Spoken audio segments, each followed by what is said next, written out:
bulletproof glass windows. These windows are distorting the light. They are so thick. You look around the mansion. It is a very impressive view, but it would be a beautiful view out the windows if it weren't for the obscenely enormous motor yacht that is practically blocking out everywhere. It's dark, hard to see around, but you are busy. A man in a white coat enters the room. He's leaving through a basement, a door that looks normal on this side, but is about as thick as a bank vault door. He closes it behind him, makes noise. He holds in his hands a black case. It's the kind of black case that has the handcuff on it, and he undoes the handcuff and goes to hand over the case. All of a sudden, the bulletproof glass smashes as the RPG round falls into it. And as you look at the man with the white coat, it blooms red with blood. He falls to the ground, and though the shattering of the glass and the explosion has left you temporarily unable to hear, you hear the report of a very, very powerful rifle. You hear the small arms start erupting in front of you, and the garage beside you explodes. Welcome to the Energon Protocols Special Missions. Roll your initiative.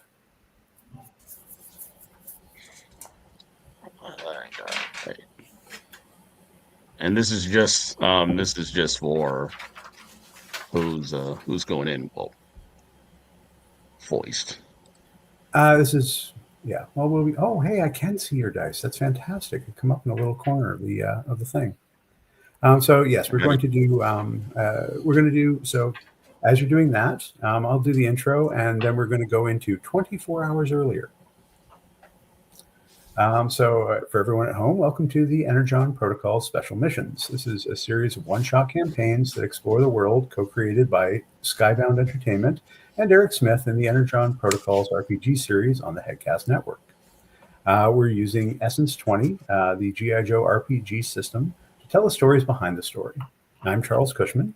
I'm going to be your game master for today, and I want to introduce you to the players. So let's look at those initiative rolls. Who is going to... so Eric, what did you get? 21. All right, that's a good one. Joe, what did you get?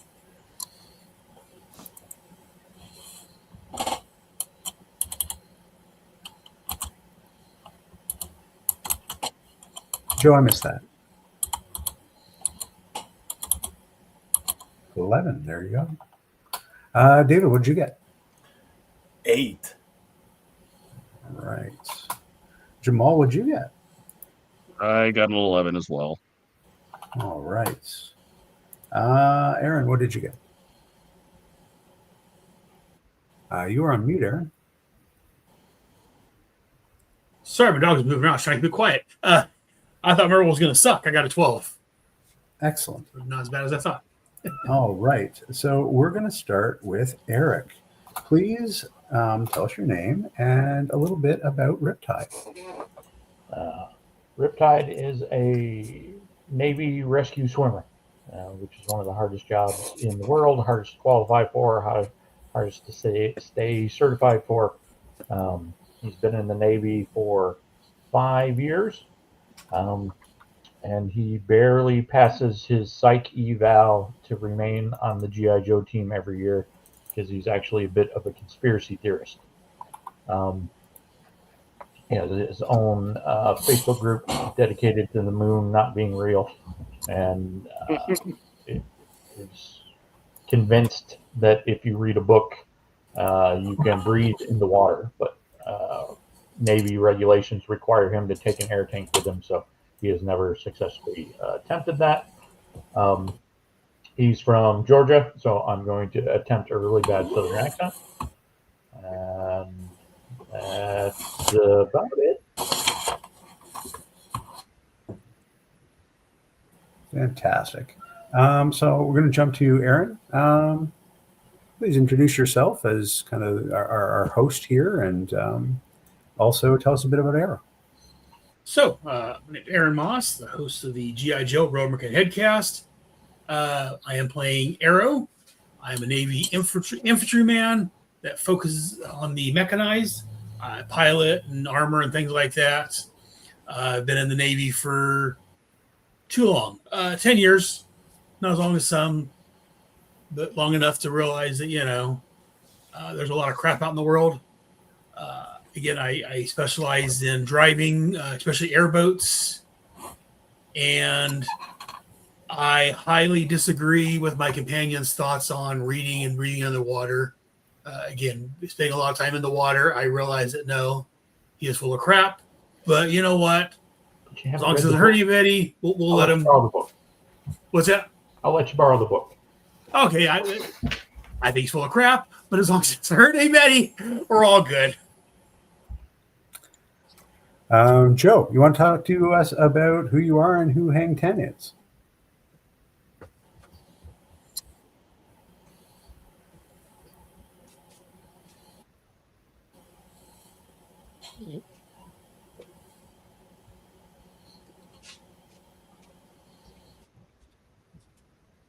Joe, your max headroom on me.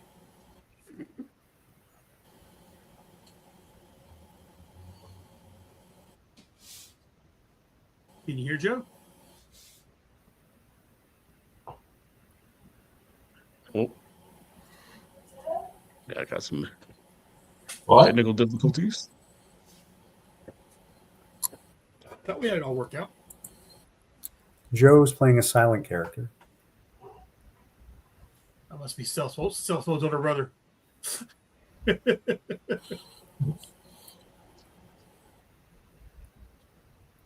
Okay, Joe, we'll get back to you. Jamal, tell us about scurvy. Okay, And I'm so- here. Sorry. Yeah. My name is Joe. I'm long-time player of all sorts of games since the mid to late 70s. I've been a G.I. Joe fan all my life.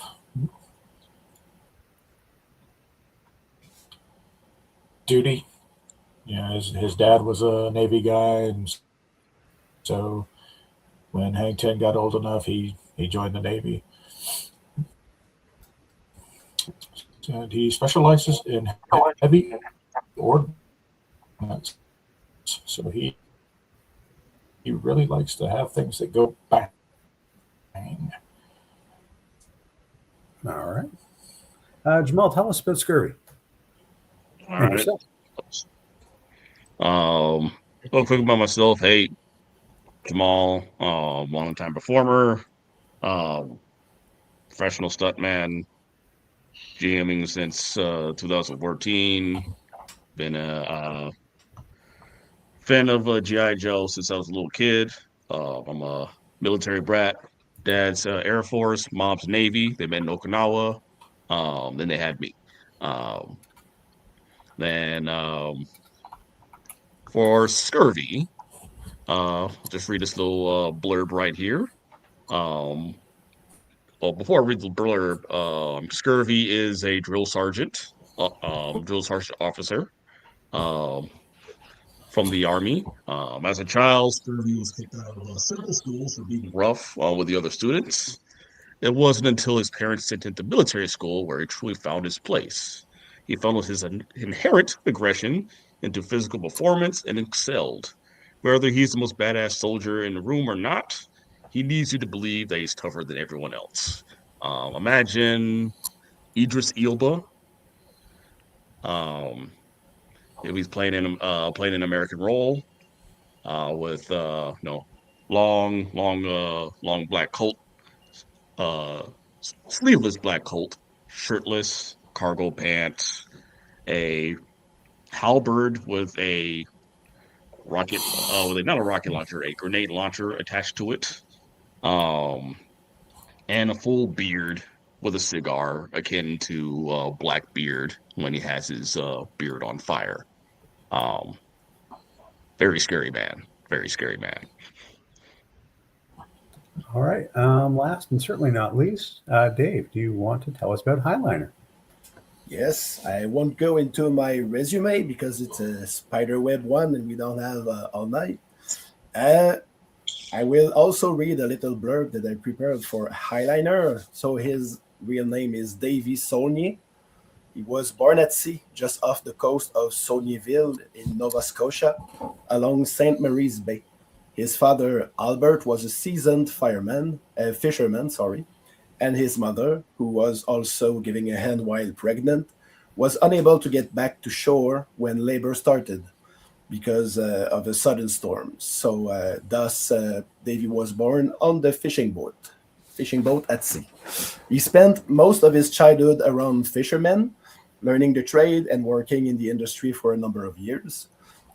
Before joining the Navy, the Canadian Navy, he briefly served in the Canadian Coast Guard, but grew frustrated by the lack of means that they had to contain or suppress the numerous poachers who were hurting the local fishing industry. Because Canadian Coast Guard is not like U.S. Coast Guard; they just have basically no weapon. And since he always had a wanderlust, he then joined the Royal Canadian Navy to see the world. Over the years, he was promoted and became the captain of a corvette. During one of his assignments, Captain Sony was a key player in an important weapon smuggling bust in the Atlantic. And some people called it the biggest catch in Canadian history, which earned him the nickname Highliner, which is a term in Nova Scotia to represent the person who has the biggest catch in fishing. And just to finish it more quickly, during his little adventures in the Canadian Army, the Canadian Navy, he had to fight a couple of times against some pirates, some smugglers, and at one time they were using very old weaponry. They were using cutlass, and he eventually was able to acquire one while kicking their asses. And this is basically this moment when he had the big catch of his career, and he decided to always carry one with him. So he always has a cutlass with him. All right. So this is a team that's been together for at least 2 missions, and your last one was a pretty hairy one. You exhausted, and without sleeping afterwards, are immediately filed into and pushed into an APC, and that APC drives all the way from Atlanta into New York, and you are down the streets of New York City. It stops. You are waved out into what looks like kind of an unmarked mini mall.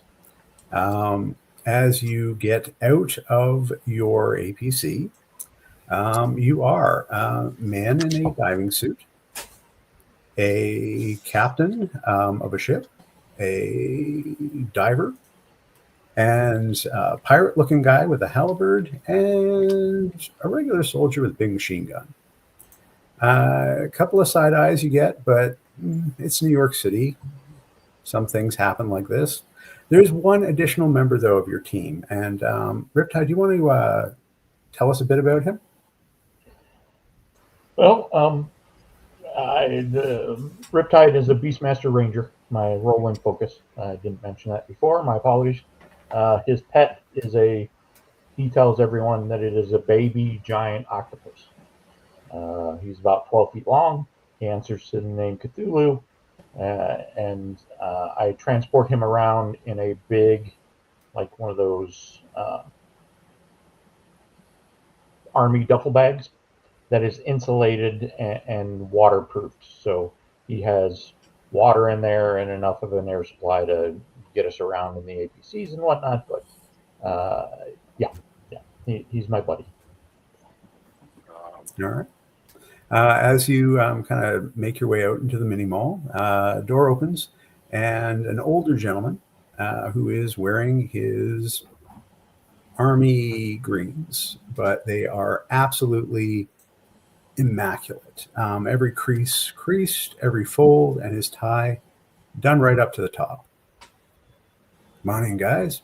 Let's get your debrief done. The man whose badge says courage walks you in and sits you down. Make sure he gets a bit of coffee to hand it out. And he knows you guys have been awake for quite a while. And says, all right, I know that you guys are, you should have gotten your leave before now.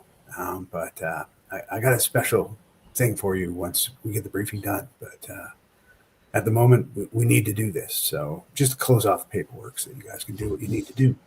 So I'm going to ask you some questions. You guys give me the answers. We'll write out the answers, and then we can get you moving on to the next place. Everybody okay with that? Aye, aye. All right.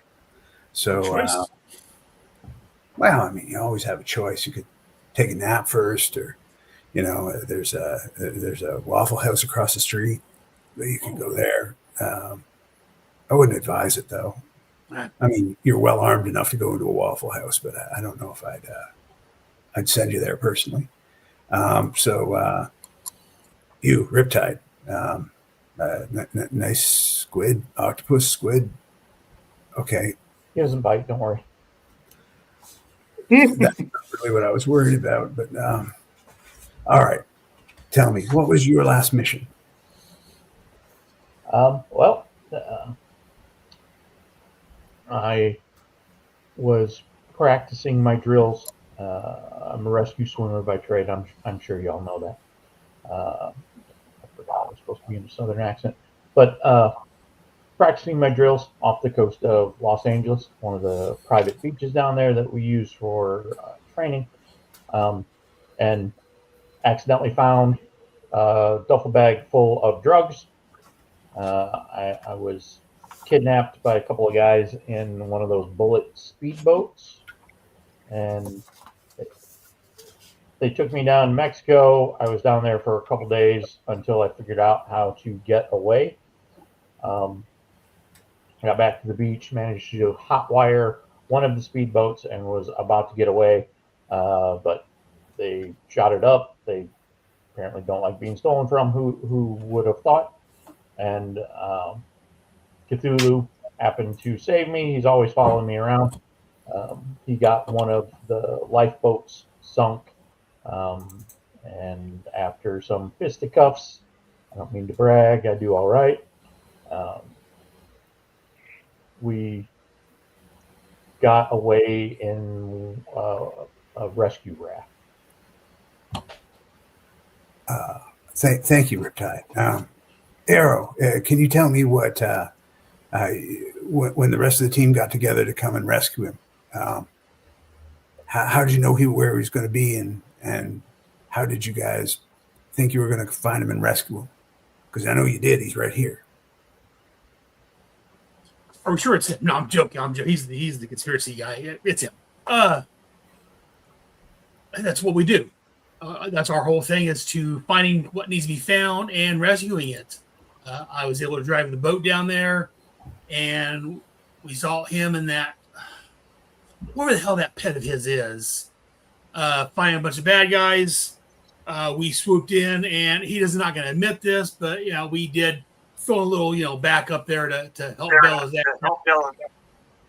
But got me on board the boat, and I drove like a bat out of hell and got the hell out of there. And here he is, him in that squiddy thing, whatever the hell it is. That's pretty impressive.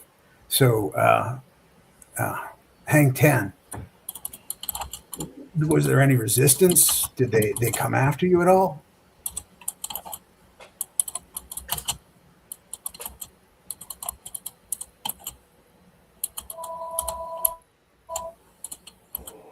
Oh.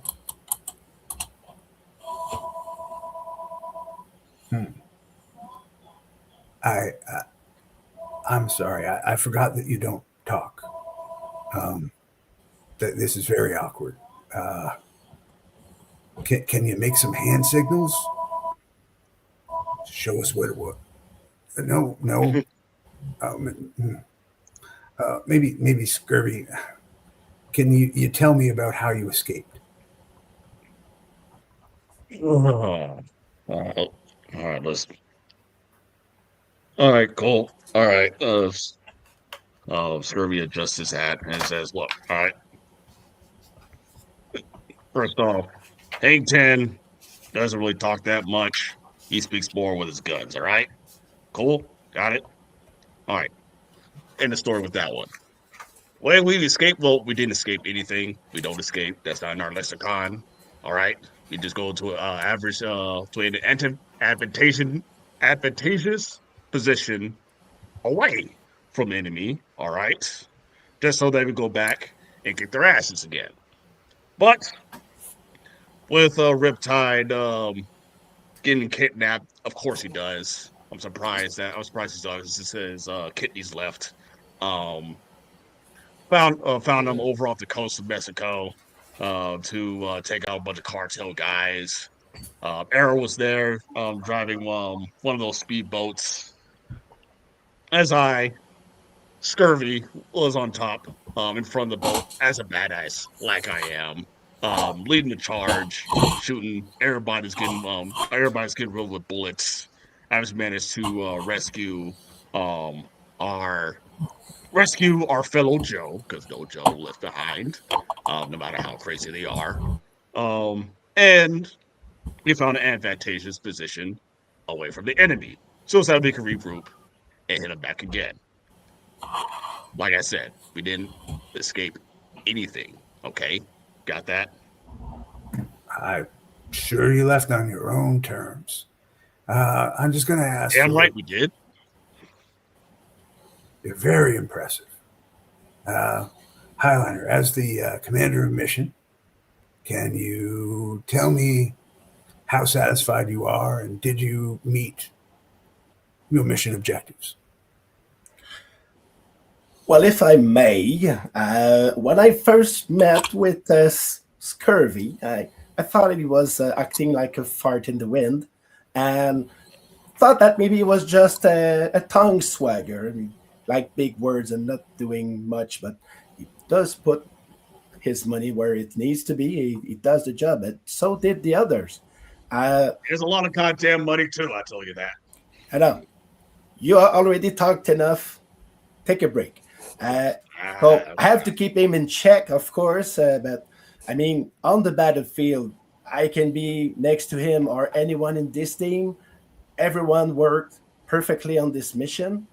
I mean, some things happen and you have to react, but overall, I'm very satisfied with the performance of everyone. All right. I'm going to write this up. And now, a little tricky here. I know that you guys are owed 3 days leave, as you would normally, but I'm going to do you one better. This is way better than just having leave. Mm-hmm.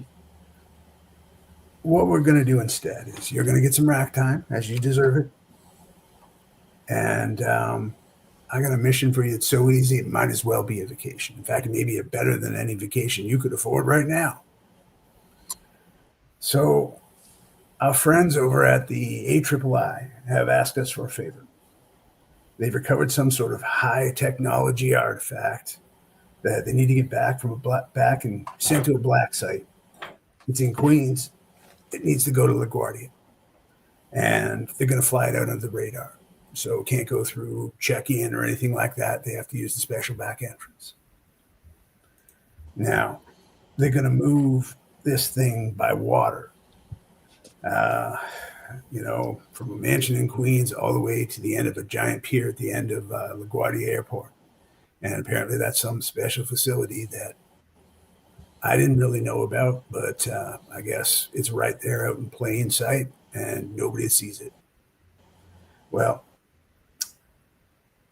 how they're going to do this is they're doing it in a giant luxury motor yacht that's been provided by some special beneficiary or something like that.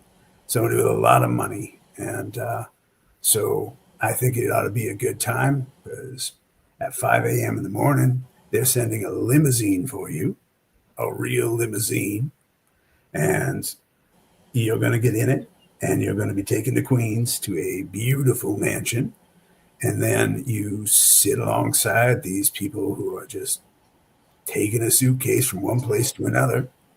And after that, well, the sun will rise and you'll have the boat for the whole day. I'm making sure that they're putting Yojo Cola in the fridges right now, which we all agree is beer, right? We all know it's beer. We just call it that, but it's beer. And I'm gonna stop it right there, Curtis. I'm gonna stop it right there. Do we look like these pansy Hollywood actors to you? I think you look like a guy who would like a beer. I would.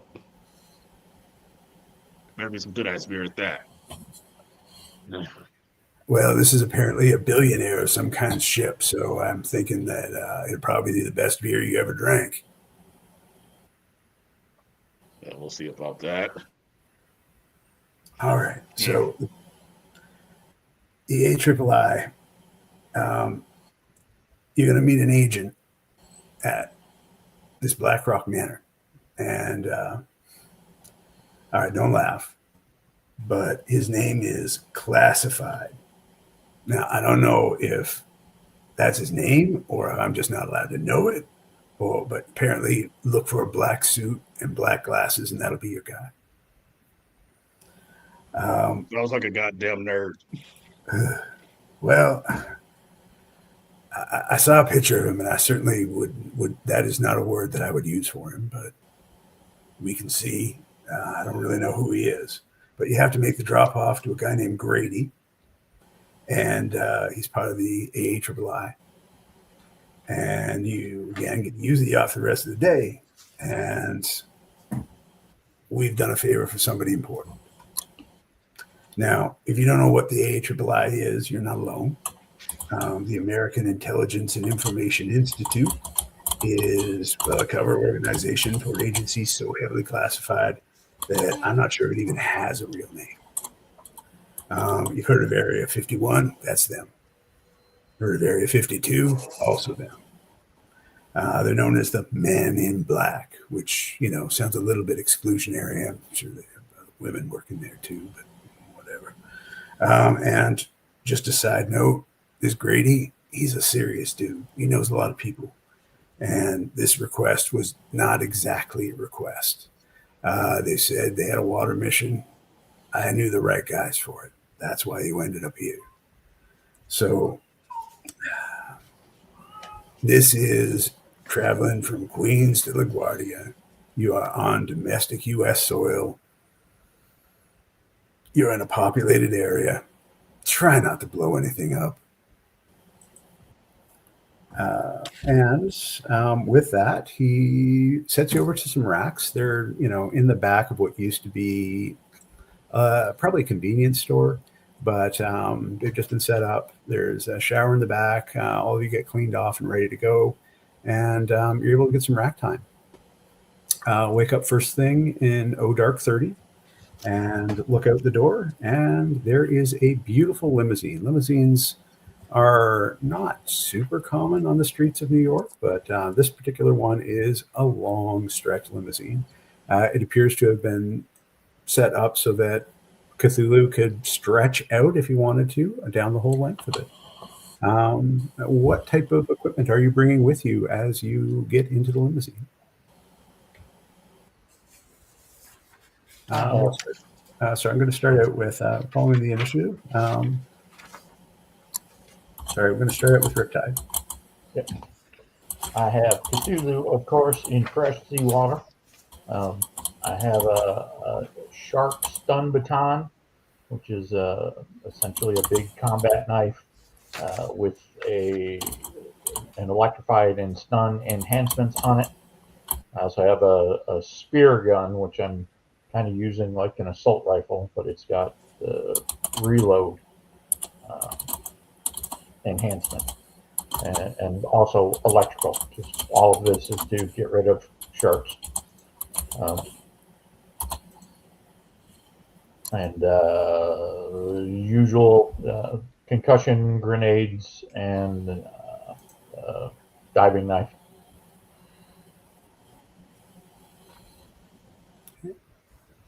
All right. Arrow, what are you taking with you? I'm wearing my X-Mesh armor with energy resistance. I'm for a weapon. I've got, besides my standard gun, knife, I've got a grenade, a stun grenade, a high explosive grenade. Plus, I carry a saw machine gun with me.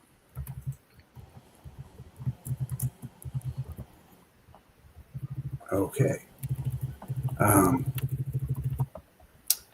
That takes us to Scurvy.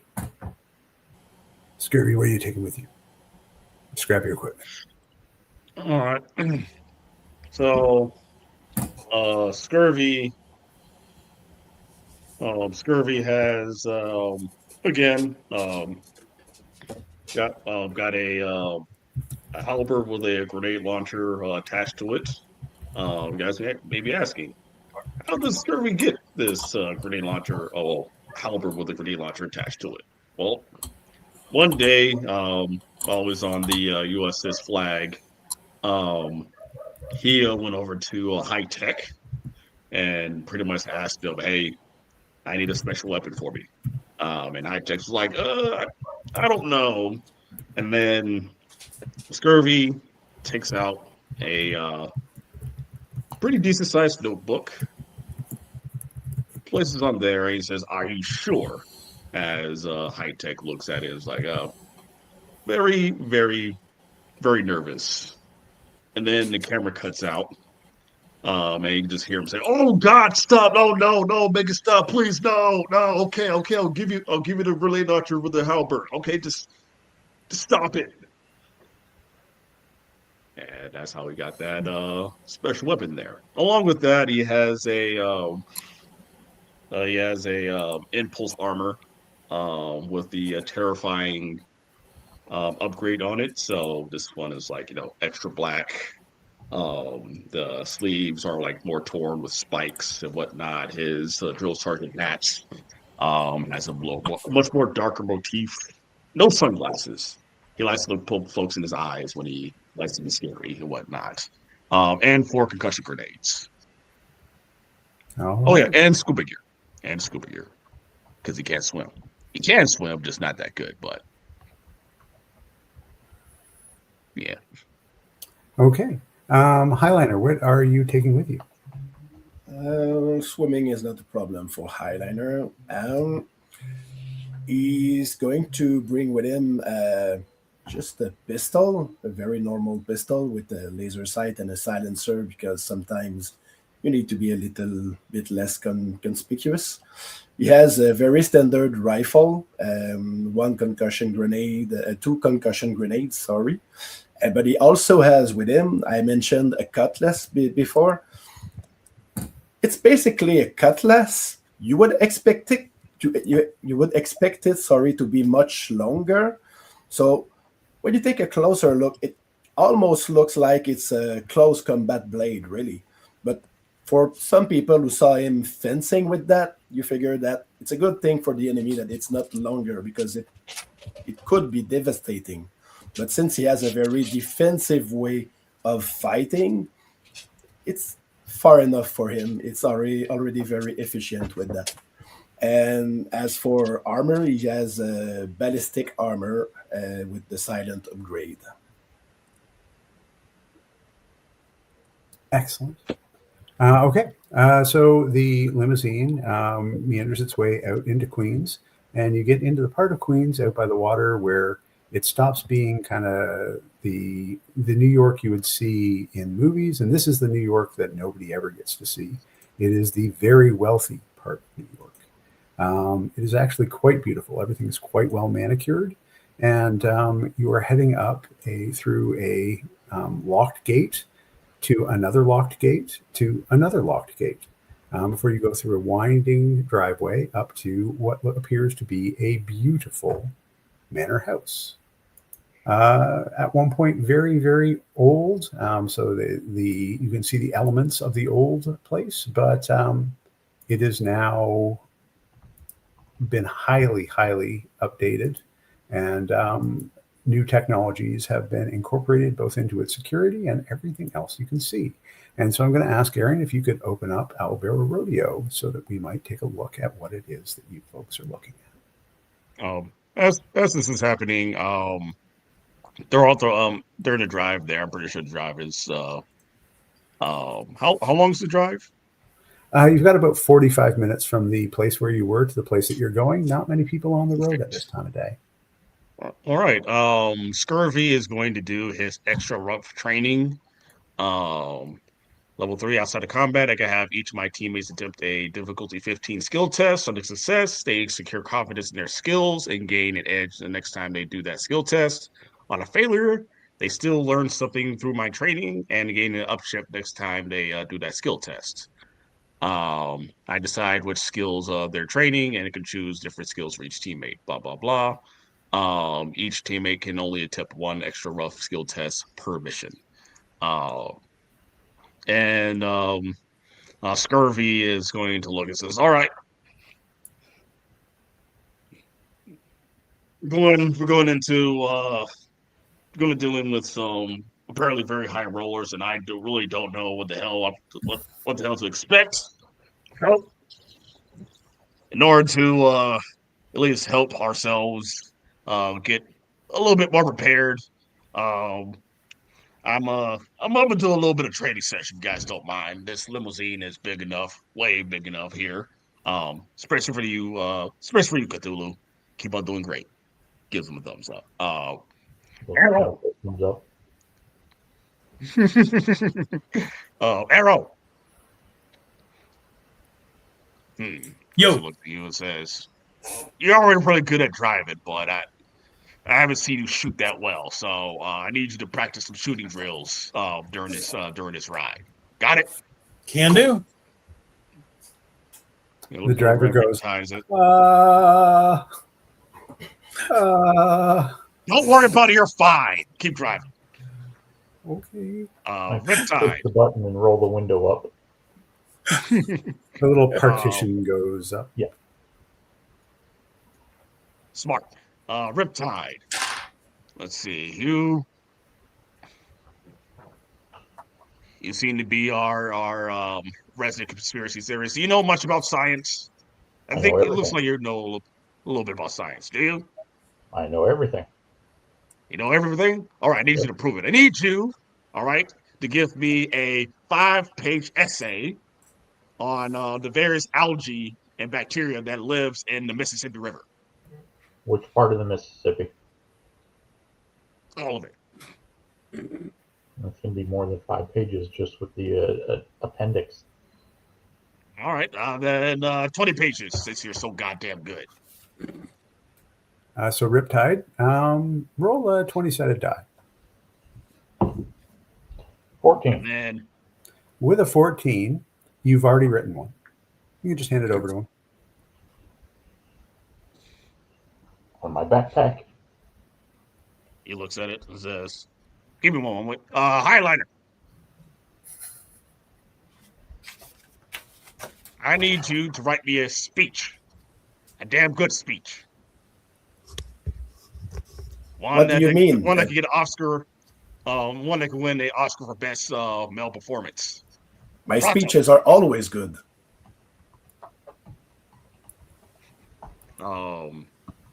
And Scurvy's gonna look at that, and again, DC the DC is 15, so take that as y'all may. If you get below 15, you get an upshift. If you beat a 15 or beat a 15, you get an edge. And what do we roll for that? It'll be your associated skill. So Riptide, Highliner. You'll be rolling their persuasion. Riptide, you'll be rolling science, and Arrow? You'll be rolling targeting. Yep. High 10? High tide? Hang 10. Hang 10. Hang 10? Hang 10 looks tough. He looks like a tough bastard. Hopefully he's still with us. If he is, I'm gonna have him do. I'm gonna have him do Braun. Give me 200 push-ups, and then 200 squats, then 200 sit-ups, and then plank, and that'll be that. Well, you have noticed that when Highliner does a real speech and doesn't have to prepare for it, and just in the moment, he's not that bad. He's actually quite good. But when he tries to prepare something, think about it, he thinks and write lines after lines after lines, and then he starts reciting it. And I should have written something. Just a moment, and he starts correcting it on the spot, and he rolled a 13. Better luck next time. Make sure you learn from that. I expect better. You will be better.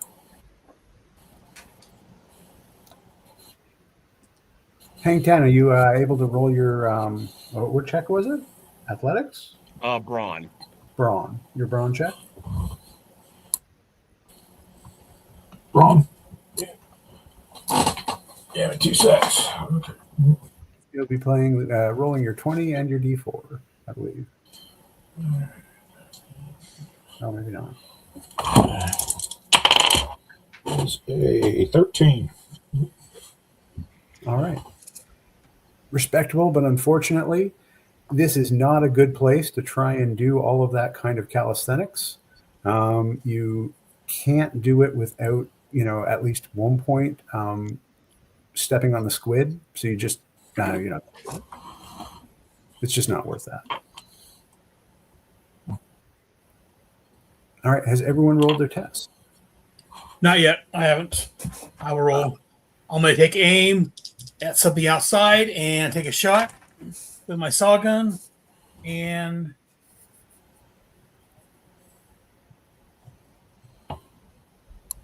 these dice, can't see them. Don't shoot civilians.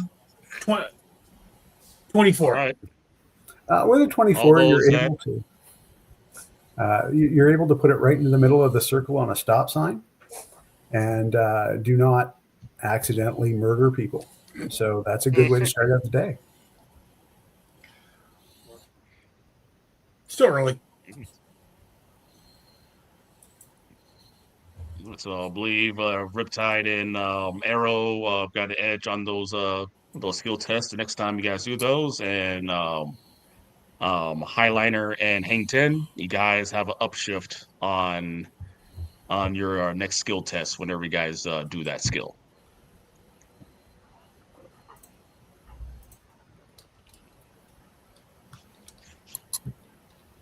All right. Fantastic. Thank you, my good man. Right. Thank me by giving a damn good speech or whatever persuasion you can do. Your persuasiveness. When the Zadans take over, I'll recommend that they eat you last. And with that kind sentiment, everyone having proved their incredible masculinity and toughness, you make your way up through the gates and towards Black Rock Manor. Immediately when walking in, you notice that it seems to be carved out of a number of different layers of rock. Like they decided that this particular one needed a little extra sound barrier or a little bit of additional space between it and the outside world. While they look natural, you can look very close and see that they're not. They've been added afterwards. They're pressed concrete with appropriately shaped little nooks and crannies built in to make them look natural. As you walk up to the garage, which seems to be the only way to get in, you see the door open. You can look into the garage, and a single gentleman walks out. He is roughly the size of a refrigerator. His shoulders are across, are about the size of two large men. He is very, very tightly stuffed into a suit, which does fit him, but took a significant amount of tailoring. It was probably two suits that ended up getting sewn together. And he looks and says, I understand you're here to meet me. Hang Ten, you know this guy. You've seen him before. Yes. Do a, let's see what this is, lad. Okay. Do a alertness check for me, or culture, depending on which one you would prefer, and see if you remember who this guy is.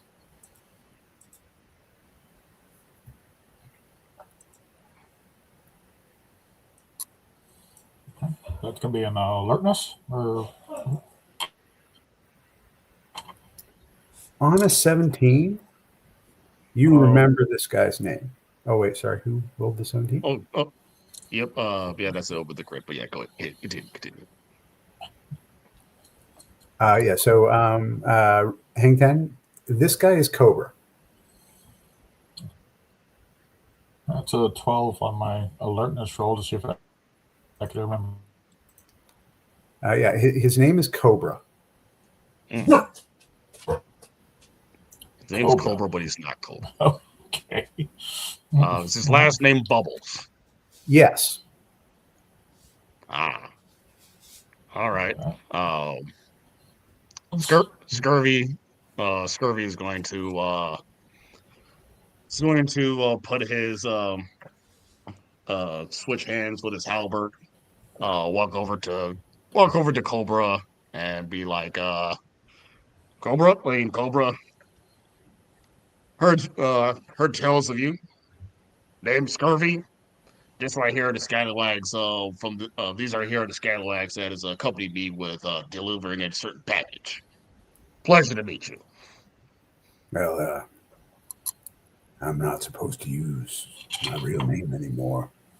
I'm classified now.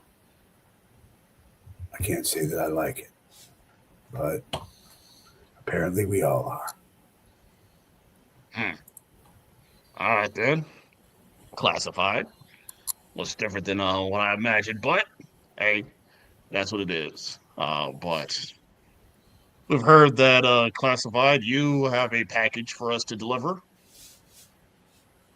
Well, I'll be joining you on this trip, and assuming everything goes right, for beers afterwards, but not while I'm on duty. So I'm going to take you in and let you talk to the geeks, see if they can give us the case and get out of here early. I don't think I've day drank a day since I left Hawaii, but I'm feeling like today might be that day. He then brings you into the mansion. As you are able to walk through,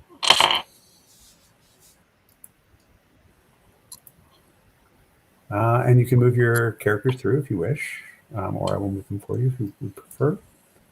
Cthulhu can go through here. You're sort of taken through an anteroom where you can wash your feet or your squid off, and takes you into what is a very, very attractive room. It looks very much, at least on the surface, to be a millionaire's mansion or a billionaire's mansion. It is, everything's very nice, everything's very clean, a lot of marble, a lot of plants. However, you look down at any one of the surfaces and you see that they're not actually countertops or tables. They have very sophisticated technology readouts on them. As you look around, you see on the wall there are a number of very expensive, very old masks from every age of man, from the old Japanese masks masks from the continent that's made of wood and cracked, very ancient ones. And a man walks up to you.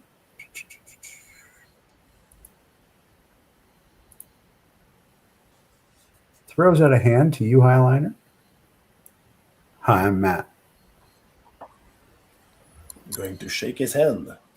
Classified, Cobra Classified, says, "You're not supposed to be using your real name. You know that, right?" I've got one of the most famous faces in America. I'm a billionaire. I've got 150 patents to my name. Like, why would I call myself classified? So he turns to the rest of you. Well, the DM dies. I'm trying to do too many of the voices that are exactly the same. And turns to the rest of you and says, "I'm Matt Tracker, and I have a whole bunch of things that I'm working on here. I think you can all be trusted. You've all got a clearance to do that. We've just been using this as a place to, hide in plain sight. But the thing I've got right now, it's too hot. It's something that could change the world. It's something that if the conspiracy nuts got a hold of it, they would absolutely blow their minds." Highliner looks at Riptide. So, You have my so does Arrow. attention, sir. Arrow looks at Riptide also. Harvey also looks at it. Don't look at me. I'm paying attention to the man. He says, I've got a case here. I can't tell you what's in it, but I can say that nothing less than the fate of the world depends on it. So I'm hoping that you guys can safely get it about 4 miles away." We sure can, sir.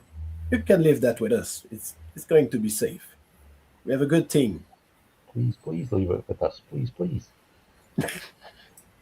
Does anyone want to ask him more about it? I do. I'm holding it, and I'm actively moving the case around, looking for the triggers on the inevitably booby trap lock, and making direct inquiries about how to open it. So is it like a combination or like fingerprint thing or? So he does not have the case yet. He's getting it brought in, but he has sort of dropped that hint that it is something very important. And if you would like, you can do a persuasion or intimidation check to see what he will tell you about it. Oh, yeah. Well, Can I give him an edge on that attempt? You absolutely can. Sorry, it's an upshift. I want to lend him assistance. And I'm going to do plan of action to him.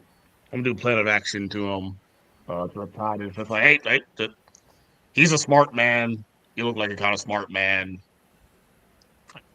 Play towards that, and you get 2 upshifts. And Highliner is going to tell you, "Scurvy, I know I was not about to give orders here, but man, give me a chance to shine from time to time. I'm going to help him anyway." So look here, right? I'm an officer. You're an officer. It's not up to me to determine who gets to shine or whatnot. If you want that shine, you need to take it from my hands. That may very well happen, my dear sir. Good. I'm looking forward to it. So, Riptide, with this weird discussion about leadership going on in the background, you see Matt Tracker is a little diverted, and you feel like you can get in there and ask him the question and maybe catch him by surprise. sure. I get right up in his face. So MIB, huh? That's interesting. What's in the case? How do you open the case so I can see what's in the case? Okay, so roll your, I take it, intimidation check. You'll get something at 10, 15, 20, or 25. Yeah, I rolled an 8. Matt Tracker looks at you and goes, "You're pretty curious for a FedEx guy. It's your job to deliver this. It's not your job to know what it is." I But take my job seriously. I know you do. I know I can see the curiosity on your face. So you know what I'm going to do? I'll tell you what it is. He leans in, whispers into your ear. It's giant robots from outer space. They've invaded Earth. You know about them? Oh, yeah. I hand him a card. More With whacked my, out. I hand him a card with my Facebook group on it. You just got to scan it. It'll link you. We'll talk. No, we won't. And then he kind of presses a little button on the table, and a gentleman with a white coat starts walking in. He leaves the basement, which has this weird vault door on it. And as he kind of opens it, then he presses it close, presses down the buttons, and he walks over and goes to hand Matt the case. And as he does, rockets hit the glass at the front of the door. Reaching out into the bay, and it explodes inwards. These are bulletproof. They are certainly not rocket-proof glass. And in doing so, you hear just the edge of, because the explosion is almost deafening you, a rifle report as a bullet hits very hard and goes right through the poor boffin with holding the case. It falls from his hand down to the ground. You hear the rifle report, and you start to hear the bullets fly. Roll for initiative. All right. Due to what is it? On your feet. Only 2 ways out of your command: on your feet or in a ditty bag, a itty bitty ditty bag. Everybody has an edge on initiative, including me. So roll an edge.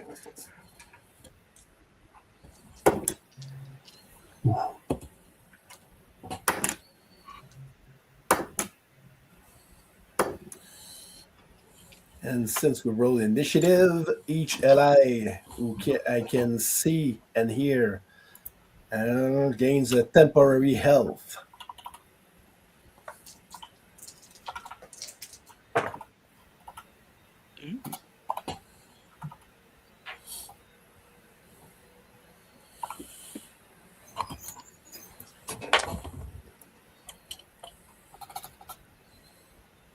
Okay.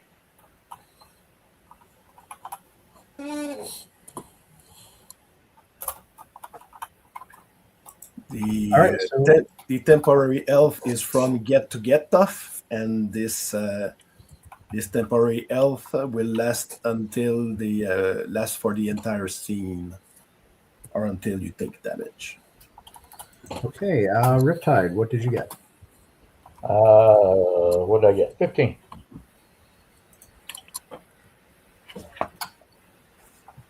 Okay. And Highliner? 21 Yojo Colas. And Scurvy? Scurvy got a unnatural 20. Arrow? Excuse me, 19. 19. Hang 10, what'd you get?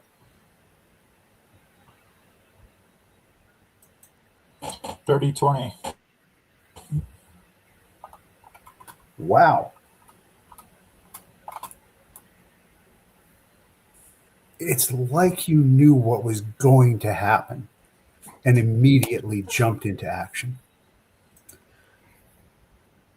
You clear the cobwebs from your head, and only Riptide is kind of left not exactly not on his toes, but everything that he has On the ever case. wanted to have confirmed to him. The existence of MIB, the existence of the giant metal robots from outer space. He's just been told it all exists. So that's going to take a minute or two. And that takes us to Highliner. You cannot really see what's going on outside. However, no, Matt doesn't get to go yet. He points at a table and says, "That turns on the lights. Hit that, it turns on the lights." To you, Highliner. Mhm. What was your initiative, Riptide? 15. 15. He says, just a moment. I've got the guy. So I'm going to use an ability that is called Knight's Jump. And I will use my move action, to move 2 allies. And I would like to switch if that works. I'm not sure if I can, if my own initiative works. I would like to switch my initiative with that of Riptide. You can absolutely do that. So I will do that with my move action. And I will use after that my standard action to lend assistance to him. So I tell him, Riptide, get your head out of your bottom and do something.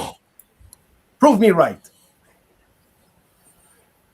Okay. Well, first thing I do is grab the case because that's our job. And then I rush forward and try and turn on the lights. Science? Important question. Okay. The case has a handcuff on it. Absolutely. Riptide handcuffs himself to the case. Don't do that. Classified formerly known as Bubbles. Well, I was supposed to do that. Well, Too okay, slow. I just have to keep you alive now. So he waits because he hasn't quite had a turn yet. Riptide, you have the case tied to your, handcuffed to your wrist. Feel free to flip on the lights while I make that happen.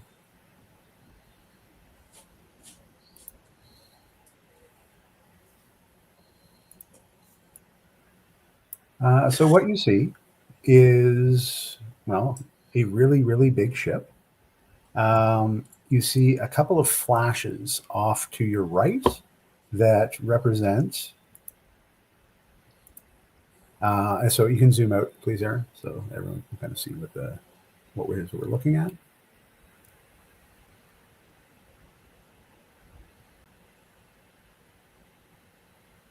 Yeah, you probably want to go to yeah, there we go. You might even want to go a little wider than that. Or just shrink it down a bit more. There we go. And so you can now see what it is that you're looking at. The first thing you don't see is anyone who made the shots.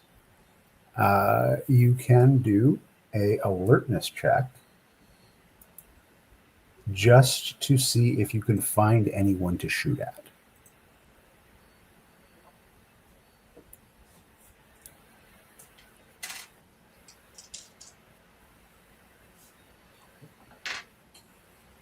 Who's making this alertness check? Sorry, Riptide, you can. It's your turn. Oh, I'm sorry. Alertness is a D6. I thought you meant that for everyone.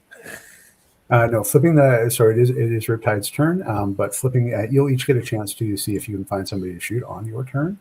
Riptide, you're turning on the lights with a free action. You now can do that, and then you can attack if you find somebody.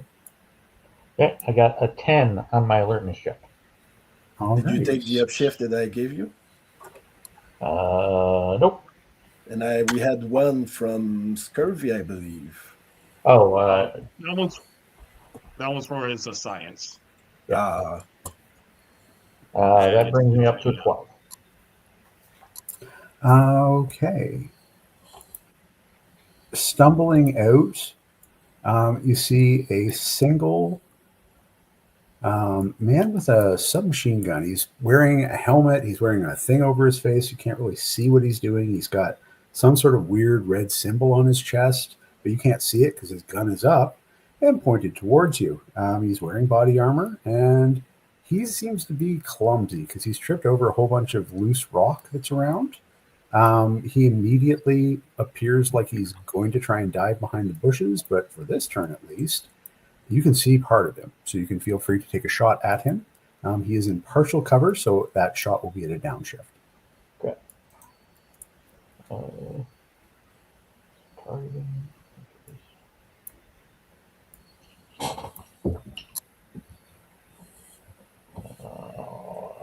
17. 17 hits. That would be 1. Yeah, it's just 1 damage. Okay. Excellent. Anything further that you want to do at your turn? I'm going to switch your initiative to a 21 and put Highliner at 15. I would just call out where he is to make sure everyone is focused in the right spot. Excellent. I'm going to make the assumption that anytime anyone sees anything, they're going to call it out. So anything that anyone can see, anyone else can see, as long as they're basically in the same area. And that takes us to Scurvy. Scurvy, this place has just gone to heck. You're behind cover right now in the kitchen. Do you wish to advance or attack, or how would you like to spend this turn? Quick question. How many story points do we have? Oh, yes, of course. That's a very good point. All of you did an excellent job. One of you, and I'm not going to pick which one, say which one, did another job that was that got you a bonus point. So you have a total of 9 plus the one, oh no, we used that for swimming gear, right? So you have 9 story points right now. Y'all did very well. Dang, I don't need to do that then. Okay. All right, cool. All right. First thing Scurvy is going to do. During Jojo, you may give first thing if I move. My first action is move action. I may get an additional. Okay. All right. Yeah, we got that right there. Quality.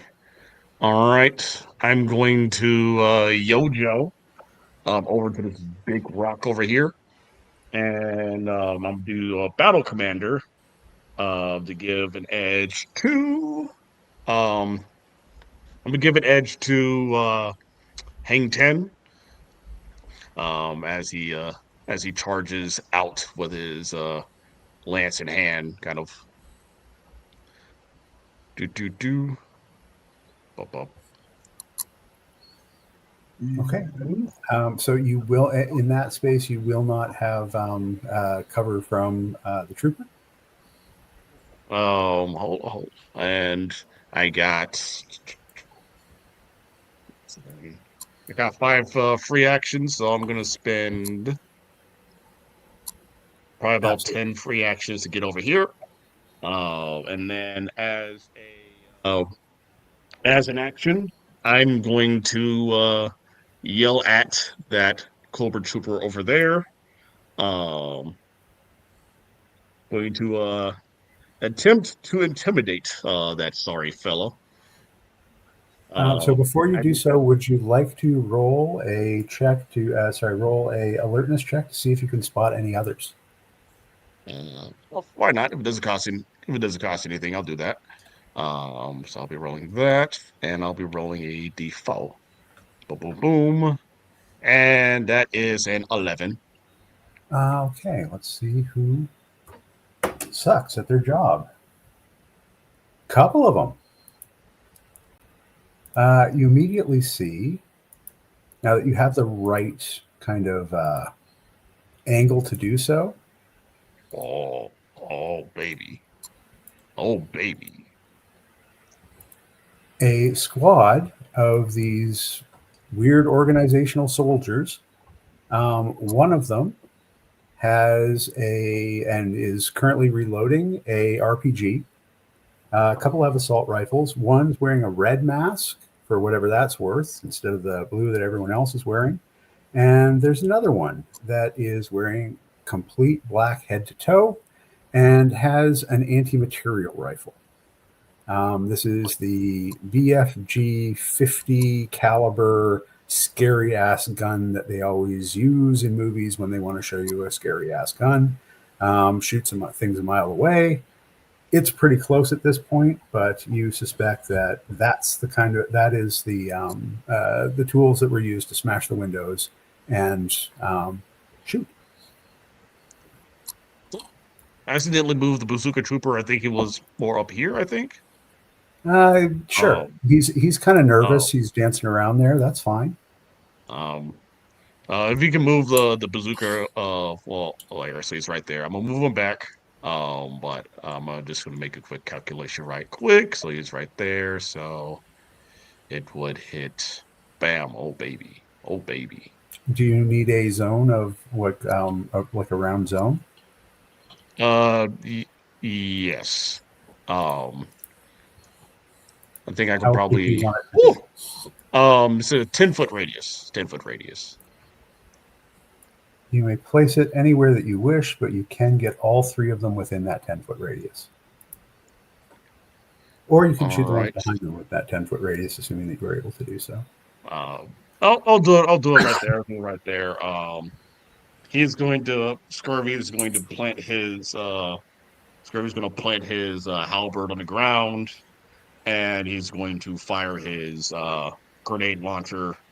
Has like a little kind of like a it's like a single load. This is like a single loaded grenade launcher, so he's gonna put a grenade in their pocket and well, he's gonna aim first. He's gonna aim first. So bop. Oh, yeah, he's gonna aim first and then shoot. So that should bring me up to a D6. So rolling a D20 and a D6. That is a 17. Okay, with a 17, the person with the large gun reacts and sort of pops back behind the stone to ends up being missed. The other two are not so lucky. How much damage does this do to them? This deals a one. This deals a 1 damage to the targets. One sharp, and I believe it also has a wrecker. Turning that into rough terrain. Yes. All right, I will leave it there to indicate that that is the rough terrain. The trooper goes down. As he just goes, put down your guns, or it'll be more explosives raining down into your feet, like the meteor that kills the dinosaurs. And that is it. That'll be the end of his turn. Wasn't a meteor, it was UFOs. It's fine though. It's fine. They killed John, and I don't even know with what. It was a stick. A stick. And they are going to wait for Hang 10 to go. Hang 10, what are you going to do, bud? Okay. First of all, where am I? No, I didn't get put in with everybody else. Okay. So I'm not sure where my token is at the moment. So you're in the kitchen. I came in with everybody else at this doorway. I'm going to come out. out. So you're in the kitchen behind the kitchen counter. See these guys off to the side. Okay. So I'm going to move to this door where I've seen everybody else going out. Bringing up the gun, and let's see if we could shoot us some cobras. Both of them have partial cover because of the greenery that's there. If you do have, I believe, some free Yeah. actions that you can use in So order I'm going to to downshift. Oh, please go ahead.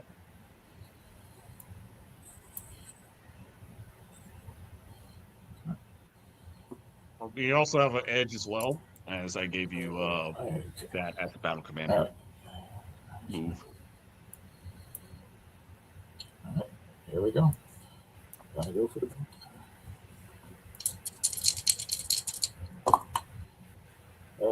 That's not good.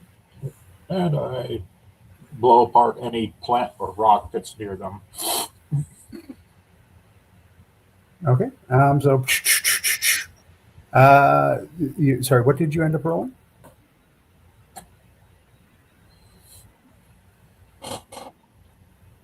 Hang 10? What'd you end up rolling? I rolled a 7. Excellent. The bushes take the wrath of your shot. 7. On the 7, yes, they absolutely, the bushes are viciously beaten. You do not, however, hit anyone. What do you have anything else that you would like to do this round?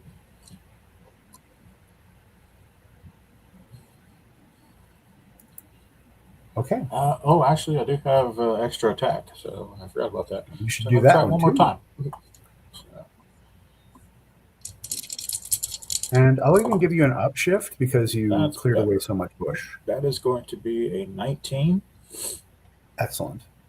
Are you shooting at the bazooka trooper or at the sniper? Okay.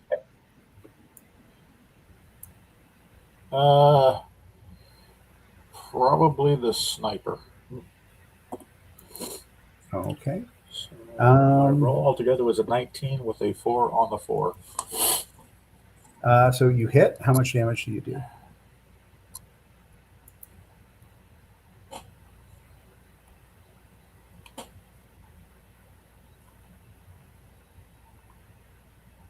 How much damage do you do?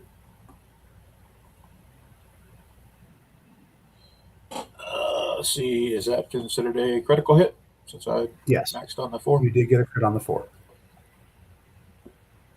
Okay.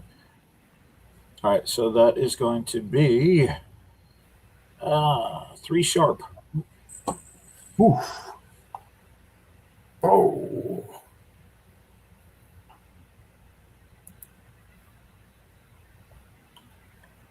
I haven't been hit that hard since grade school.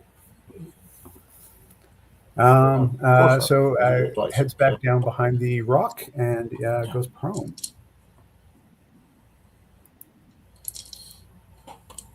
Okay. And that takes us to Arrow. What would you like to do, Arrow? So, excuse me. One second. Take a look real quick.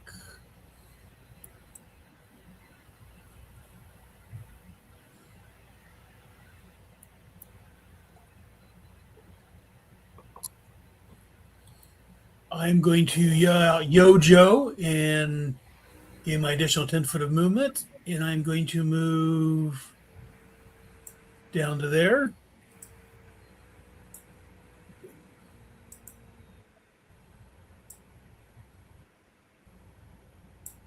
And then I'm going to take aim at this guy right here, the bottom.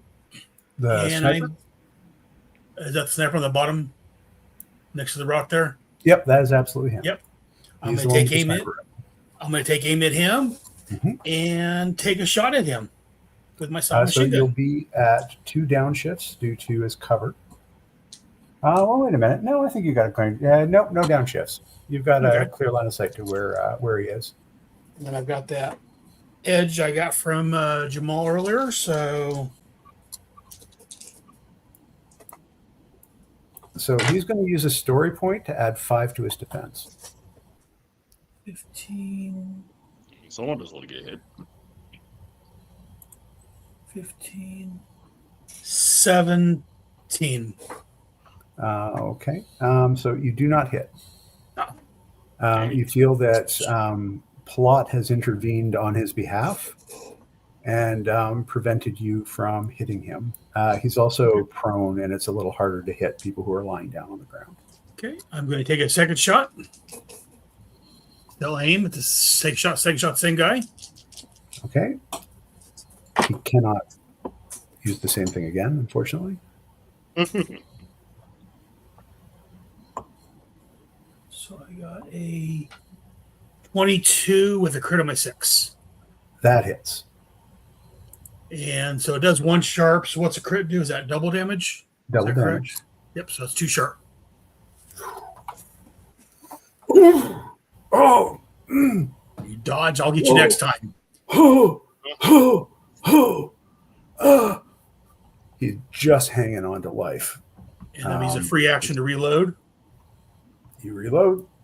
And I'm done. Easy, dude. Okay. And that's so Highliner's going to go on 15, which means the bad guys go. So the guy in the red mask looks at Scurvy and says, "You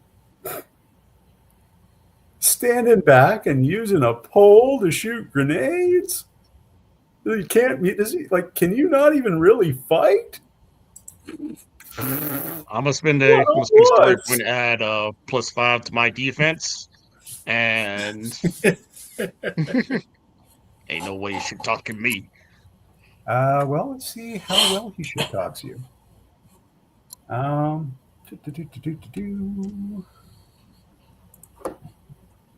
Not very well.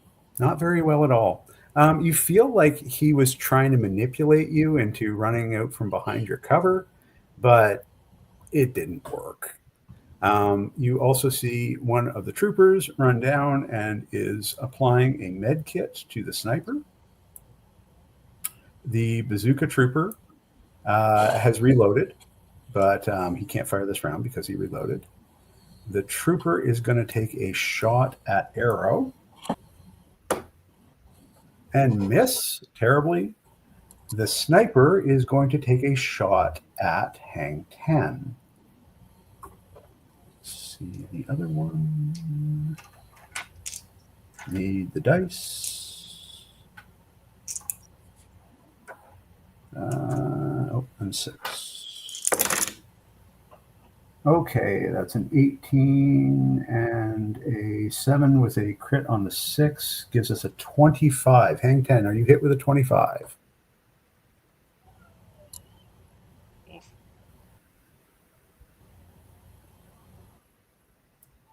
I'm going to say yes because you can't talk. All right, and you take 4 damage.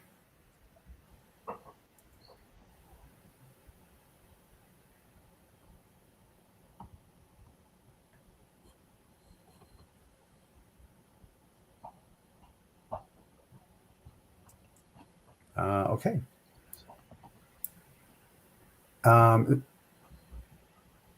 Do you are you?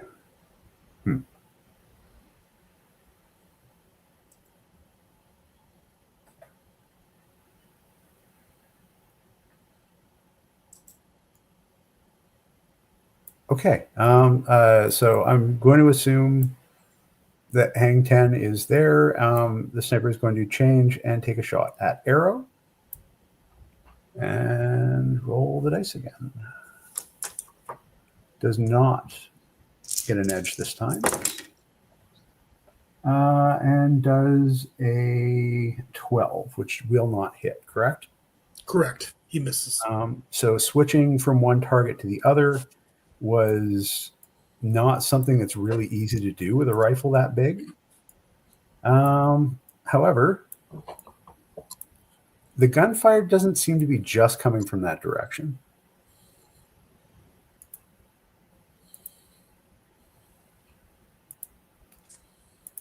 Scurvy and Arrow, you hear a rustling from behind you as the weapons start to fire. Holy moly. So this one will be with an edge. 18 18. 6 with a crit. Does a 24 hit you, Scurvy? Yes, that does. Okay. You've seen what this anti-material rifle does when it made a big hole in Hang 10. Do you want to do anything in reaction to that bullet that you're about? You stare and see it has your name on it. It's going to hit me because that, yeah, even with the story point, that doesn't. Yeah, that hurts. Ow. Okay, and he switches and tries to take a shot at Arrow. And let's see if your character ability to avoid the hell out of any kind of thing ever hitting you holds. Hey, look at that. It's a 17. Nope. A blessed life you live, no matter what life you're living.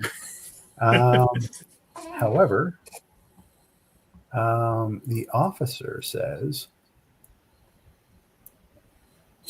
"Why are you wearing a diving suit on land? There's not even any armor really in that. I mean, what are you doing? You should get in the water." He suggests you should get in the water, and let's see whether or not you do. You know what? He's got a point. If you were in the water, you'd have a lot more cover. I would. So he forces you to. Sorry, I got to get the thingy that this is called. It is called taunt. And so on a success, the Cobra officer declares whether the target uses the move action on their next turn to move up to 20 feet in a direction chosen by the officer. And so you're headed for the water on your next turn. Sounds good. It does not prevent you from taking an attack. It does not prevent you from taking other actions such as it is, but you do have to move take your movement to move either to the swimming pool or the lake, but you are going to move towards water. Okay. And let's see if these other losers can get it together well enough to actually hit. They are going to shoot at Arrow. Real quick, how much damage does Scurvy take? 4. Oh! All right, I'm down. Okay. And let's see what else we've got here. So how did Hang 10 do on this?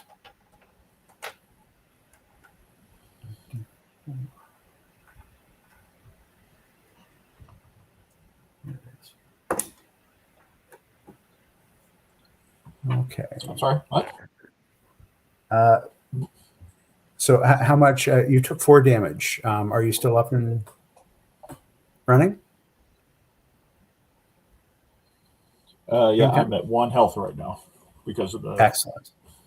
extra health that one gave me at the. Scurvy, did you take into account? Did you? Oh yeah, I'm still alive. I'm still alive. I'm still alive. I'm at 1. I'm at 1. Wait, no, I'm still down even with the extra hit point. Have you taken more damage than the 4? No, I only just taken 4. I have 3 plus the 1 temporary hit point, so that just takes me to 0. Okay. Does a 23 hit you, Arrow? Yes. Crit on the 20. He is going to do 2 points of. Oh, sorry, the 23. Did you want to react to that, or? Not much I can do. Yes, I'm gonna take it. All right. So that'd be 2 points of damage. All right. I got one. The officer turns to him and goes, "You're getting a promotion, soldier. Well done. You're the first trooper to ever hit him." As he hits me on my turn, give him the bird. He takes psychological damage, but still continues to enjoy the win. Okay, a Scurvy is down. Hang 10 is injured. Riptide's doing fine. That takes us to who's next? Sorry, I just had to quickly pull that back up. I had to look something up first.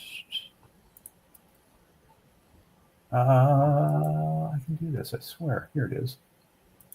Okay, that takes us to Highliner. You'll have your move.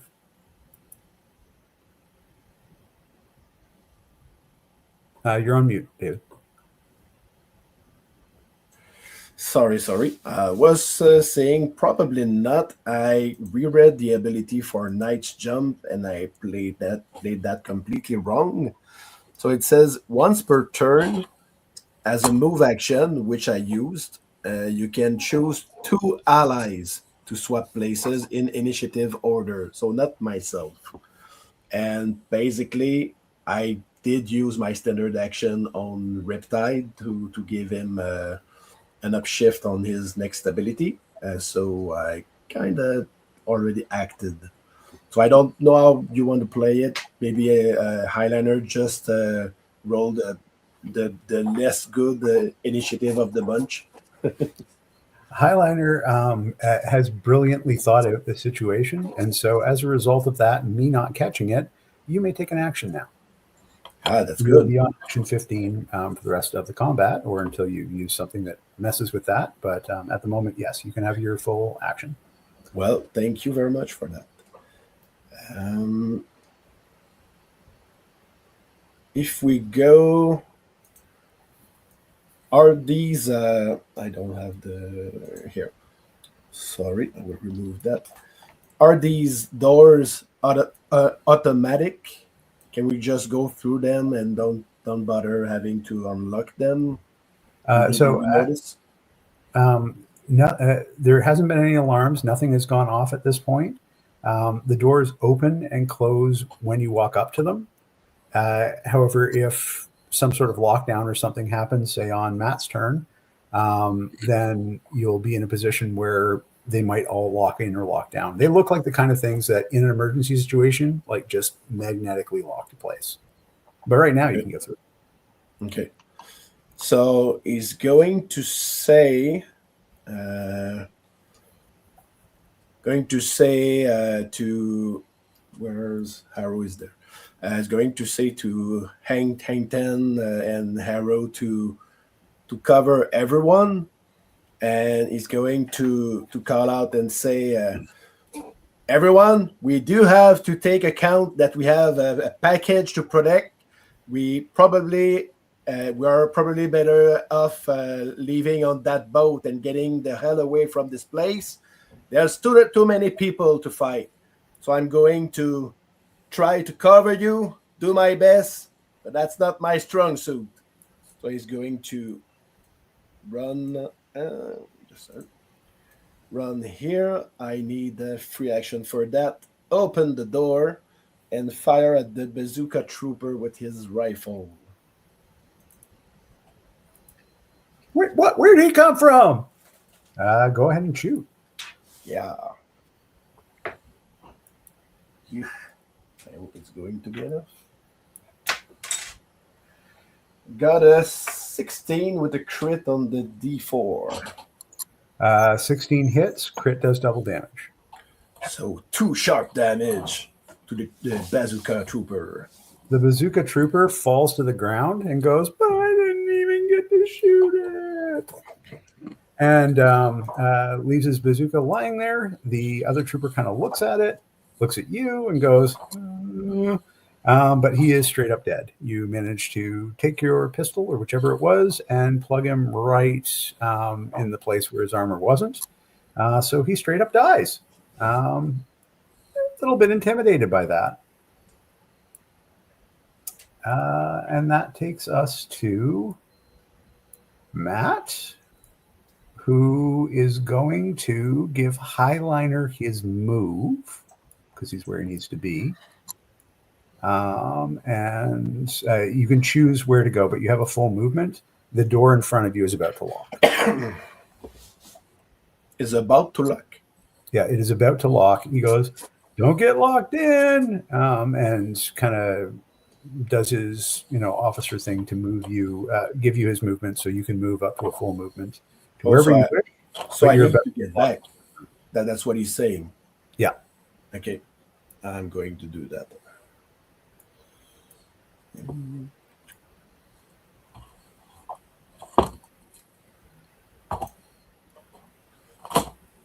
Are these like full glasses, or is there some cover if I go there? The same place that So is.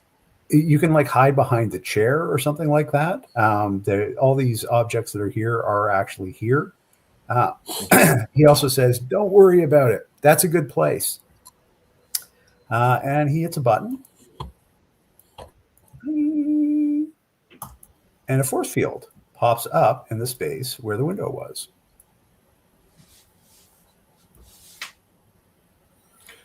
And when he sees that, if Highliner can shout to Matt, is going to ask, "How do we get to our friends?"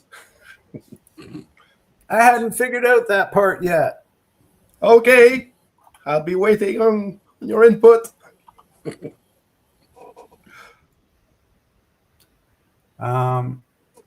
Cobra Bubbles, or Classified, depending on who you want to call him, runs to the door and turns to Riptide and says, "We got to get out of here. Like, this is not a defensible position anymore. I don't care if it's got a shield or not. They've gotten the drop on us. We need to get out of here. Well, yeah, Can you get to the ship?" probably, but we got to take everybody with us. I don't know, not leaving without my teammates. Matt, where's the secret exit?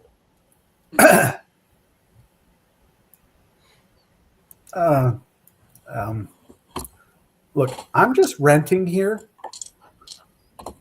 Like, BlackRock gave it to us to use, but I'm not going to buy something like this. I'm leasing it right now. It's one of those things where you don't need a giant evil lab.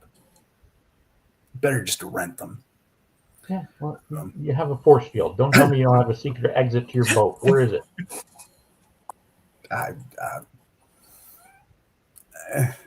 This is. I feel like I'm letting you down,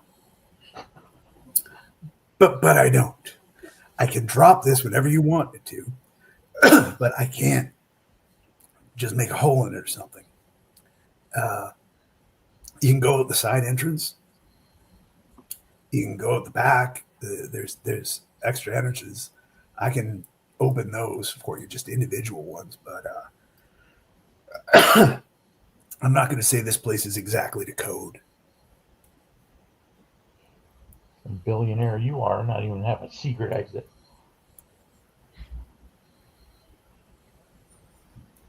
Why? I'm amazing. Why would I hide who I am? Nobody's going to come after me. Except for the guys that are coming after you. Well, they're not after me. They're after the secret, which now you have to keep. Yeah. Thanks for that. Matt tosses Riptide what appears to be a little tiny spray gun and says, "This will wake up your friend, but I got to go secure the ground underneath." And he takes his full movement out, but does not quite make it to the vault.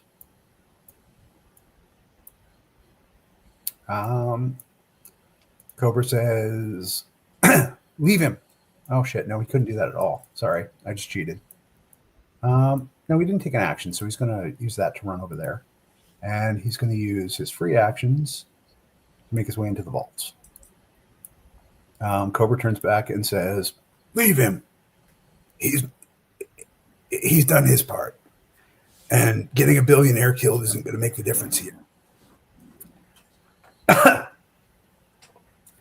We can hit that thing to take it down as soon as it makes sense to do so. And then just run and try and make it to the ship. But your friend is down. There's no way he's getting there on his own. I've seen him use these things before. This is a healing thing. It'll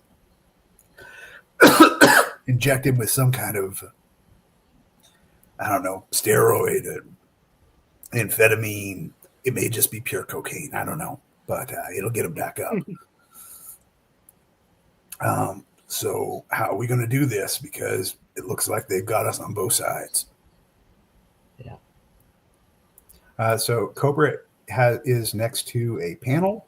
The panel can open any door that you ask him to do. He has the free actions to do it, or it can drop the energy barrier. Okay. And so is Scurvy the only one that's actually down? Scurvy is the only one who's actually down. Okay. Scurvy also has full cover from anyone on the left side of the screen, but everybody on the right side of the screen has advantage because they're higher up. Right. They got that sniper. The sniper on the left side looks really bad. Like is like wearing red now where they used to be wearing black. Has lost enough blood to seriously, ruin the grass underneath him. Anyway, so that takes us up to the top where Riptide goes. Okay. I want to go to. I want to go to the window that Highliner and Hang Ten are at. I'm also carrying Cthulhu in my duffel bag, which weighs like 70 pounds because it's full of water. And you have a case. You have the case handcuffed to your other arm, or to your other hand. Yeah, I am not winning any sprints today. I just shout "field down."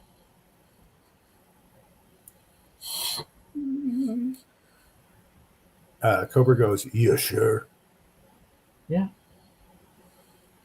I'm a professional. Takes the field down. I throw a concussion grenade at. How do I make the ring move? Just click on it and drag it. How big is the space that it needs to fill? It should also be 10 feet. All right. So yeah, you can grab that and move it anywhere you wish. Should be bigger than that. So 10-foot radius cells.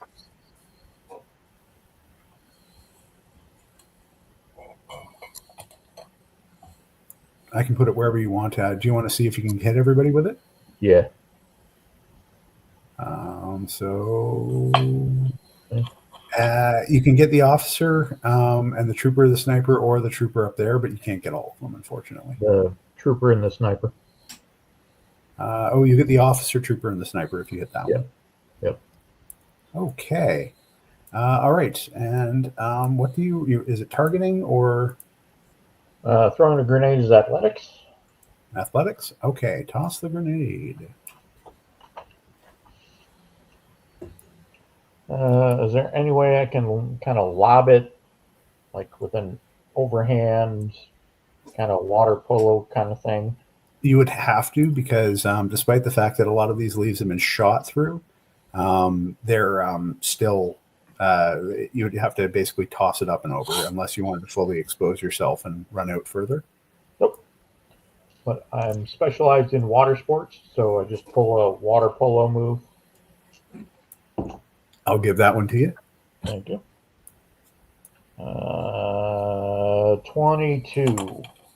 At 22, it lands exactly where you want it to. What happens? Concussion grenades, one stun. Excellent. So using the stun rules, they cannot move. They cannot take actions. The stun condition as opposed to the stun weapon.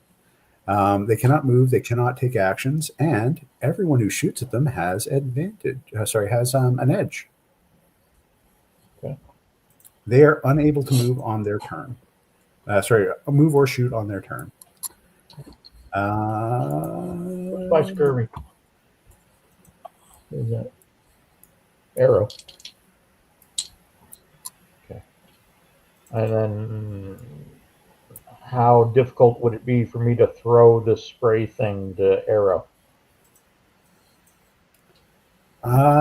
It's light. it would be, I think, very challenging for you to do that. I will say that on a 20 athletics, you will be able to get it in front of Arrow, and he'll just have to pick it up and stab Scurvy.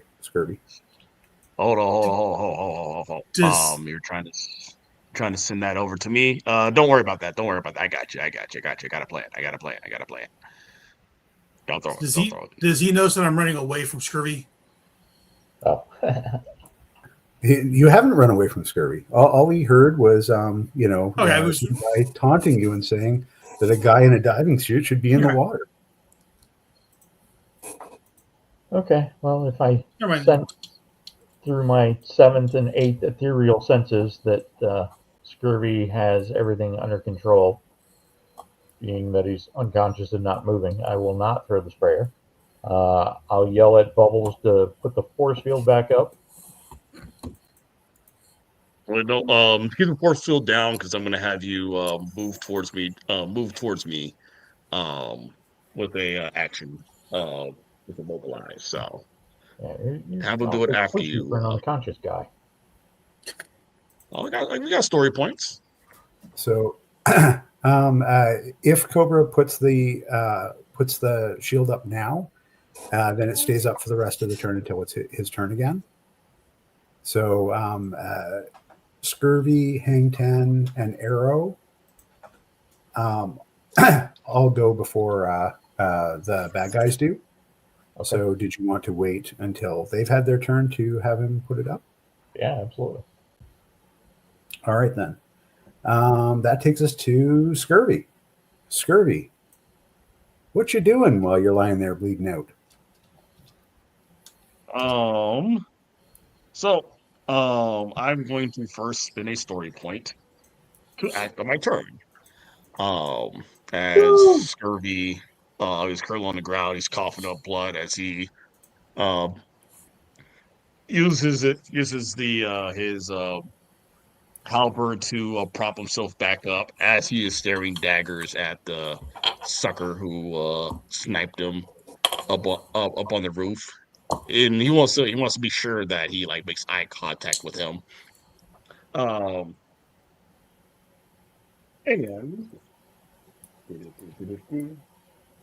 let me find it right. I think it's move action. Mobilize. I say move action. I'm going to use mobilize as my move action. To grant Riptide an immediate move action. He heard that you have a healing salve thing, so he's going to say, "Hey, bring that over to me."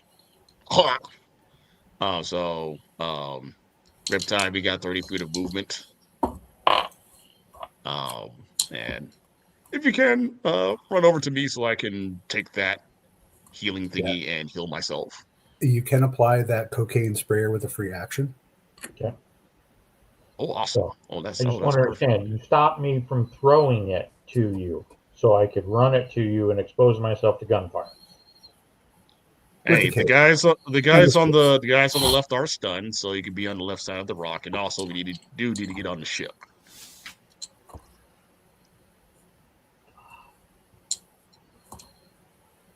That's okay. You can use your pet as cover.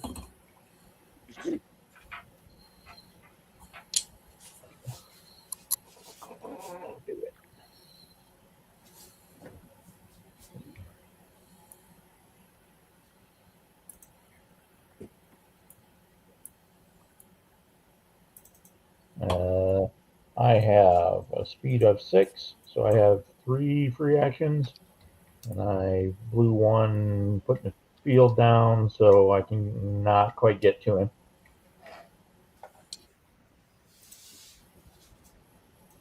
No, Scurvy's right next to you. Yeah, that's Arrow that you're looking at. Scurvy is the Oh, one that okay. you're stepping on. Even better. You look down under your feet. You are actually stepping on Scurvy right now. Okay. That's fine then. And I'll spray it in his face. Sorry, go ahead. And I'll do a we'll flavor that, but I'll use my free action to grab the sprayer, to use the sprayer, to get the sprayer off of him, and then to spray myself. But that can be flavored as him spraying that in my face. The cocaine sprays you all throughout your face. I need you to do a science medicine roll. So just a science roll. Oh, never mind. Oh no. What did you get? Who's No, making I the said, roll? no, I'm gonna wait on that. I'm gonna wait on that. Because I don't have any science. Um, what I'm instead going to do, I have an edge coming, if it can be me. yeah. What I'm instead going to do, that sniper is very dangerous. That sniper is very, very, very dangerous. I am going to uh spend my standard action Okay, sir. to just look. I guess before you do that, are you taking the? Are we doing the? Is somebody spraying you with the cocaine first? Uh, if you allow it, if Riptide can spray me with the cocaine spray. Okay, I will absolutely allow that. It's just if you were trying to take a shot at somebody or run away, you cannot do that while you're in the defeated condition. So this cocaine spray will take you out of the defeated condition, allowing you to do what it is that you wish to do. Riptide, please roll a science and with an edge. Science check, please. Yep. I rolled an 18 with both D20 and a 1 on my D4, so I got a 19. Okay, so D20. Sorry, what was the total number? I'm sorry. 19. 19. You get back 9 points of health. Scurvy. It only goes to your top, obviously, but you become completely filled up. Riptide, this piece of future technology is amazing. It might not even just be cocaine. There might be other things mixed in with it. But it goes up just like the sound it would on Star Trek. And so you immediately know exactly how to use this thing. And you get Scurvy up and fully working. And other than the fact that you're completely exposed to two snipers, everything worked out well. And I keep that bottle. That's got to take pictures and diagrams of that later. You look at it, and because you rolled so high, you notice something. It's not empty. You might be able to use it again. I will tuck that in one of my belt pouches that no one in the history of ever uses, and I will save that for later. Excellent. Scurvy, what are you going to do? You're up. You're powerful. You are better than you are. You're talking faster than you've ever talked in your entire life. You feel like you'd be super interesting to be at a party right now. What are you going to do? Oh, and sorry, I will give you an additional 5 feet of movement on this turn. You get you high, man. Shoot. Okay. So I'm going to look at the sniper on the right. And I'm going to spend my standard action to intimidate him. And if I'm using the perk of Terrifying Presence. If I succeed, I will be choosing to stun him. Excellent. Screw that guy. So you can see from what he is doing is that this turn he's reloading the sniper rifle. So stunning him is a good time to stun him. All right, and also I am specialized in intimidation. I'm using dread. The fact that I just got up from taking a high caliber bullet and I'm staring right in his soul would definitely scare the pants off of him. So how did he even get up? It's like he's not even injured. I've shot a tank with this thing. 8, 9, 10, 11, 12. So that's 22 to Sniper 3. The wafting smell of urine is captured by the morning wind, and the sniper. Well, what are you telling the sniper to do in your intimidation? Um, as he doesn't even say anything. He just like gets up, um, chest out, and looks over at the sniper, smiles, and points his halberd at him. And it just says, "You're next." I'll have you roll a second intimidation check, please. All right. Reroll. What is that? And that is just a, what was that? 6, 7, 8, 9, 10, 11, 12, 13. That is a 13. All right, let's see how that works out. Okay, it looks like the troopers are about to break and run from when you got up and just started pointing the halberd at them because they saw a hole blown in you so large that you could put a fist through it, and now you're up and running and look like you'd be banned from a major sporting event. So you are successful at stopping the sniper.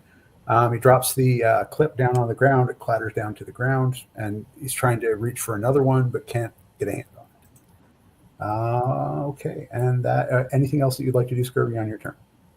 That'll be it on my turn. So I don't believe you've used your movement. I did. I used my movement to give Riptide movement to Yes, allow him to immediately move to me. So got it. okay. So that takes us to Hang Ten. What would you like to do, Hang Ten? The barrier in front of you is down. The sniper and troopers next to you, all but one of the troopers to the left of you, are stunned. The other one appears to be frightened. There's a section over here, very wide in the open, of a squid and his master, and Scurvy swearing at snipers, and Arrow looking to jump towards the sea. What would you like to do?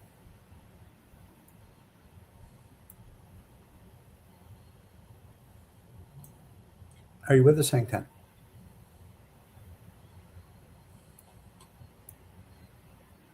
I'm going to say Hang Ten. Just thinking. Okay, Right, sorry. so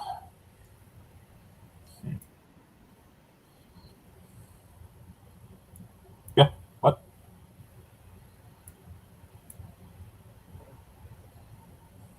I'm sorry, I didn't catch it.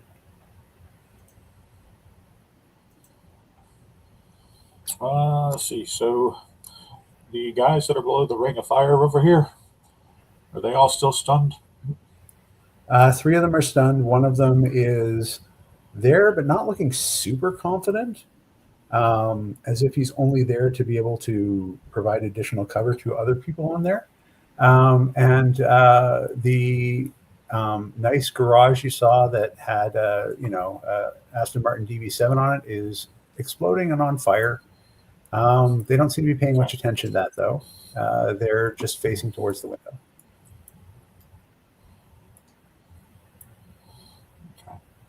Kind of slack-jawed because they've been hit with a concussion grenade. If you do want to hit the, if you do want Hang to, 10, I'm going to.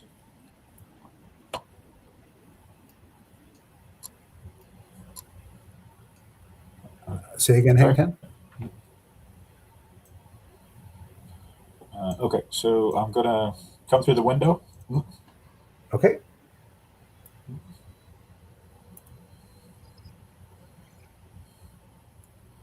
And I'm going to sight those 4 guys over there. Okay. I'm going to downshift and try and do my multiple targets 5. And do I still have edge? You will have a edge on all of them. All but one of them. So yeah, rock and roll. Okay. All right. So 17 on the first hit. So that is going to. So 15. who are you shooting? Who are you shooting first? Are you That's shooting gonna be a from? miss on that one. Sorry, are you going to shoot from the trooper down to the sniper, or from the sniper up to the trooper? Yeah, just going to start at the top, work my way down to the. Excellent. Okay, so the Is first the one sniper the one hits. behind the rock?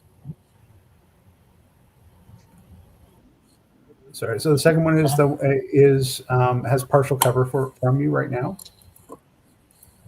That's the officer, and then there's another trooper, and then there's a sniper. You'll be able to shoot at all four of them.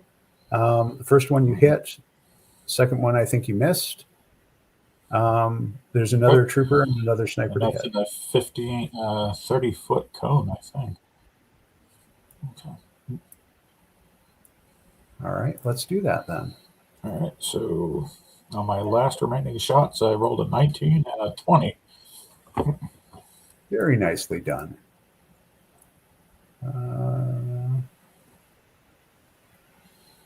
15-foot cone.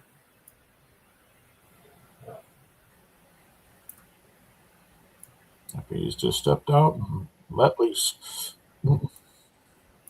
Okay. So the good news is you hit everybody but the officer. How much damage do you do with this shot? And I'm sure they're. Go ahead.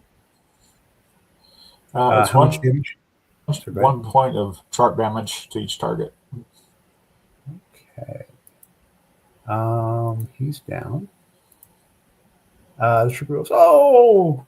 The sniper is hanging on by a very, very thin thread. The officer took the bullet, wasn't particularly impressed. Okay. Yeah, you can see the sniper is just hanging on by a thread. The trooper is hanging on by a thread. He was hanging on by a thread when he woke up today. So they are where they are. Anything else you'd like to do on your turn?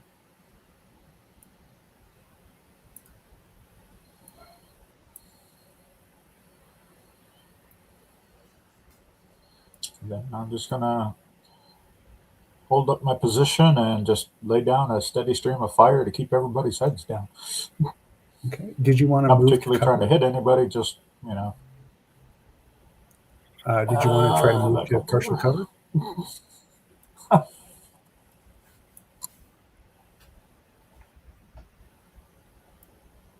Let's see. About 30 feet of movement. Do those bushes, are they still there, or are they the ones that I took out Yeah, they earlier? are still there. Well, they're thinned, but they're perfectly fine to attempt to use as cover. It's only partial cover. It's a downshift. Okay.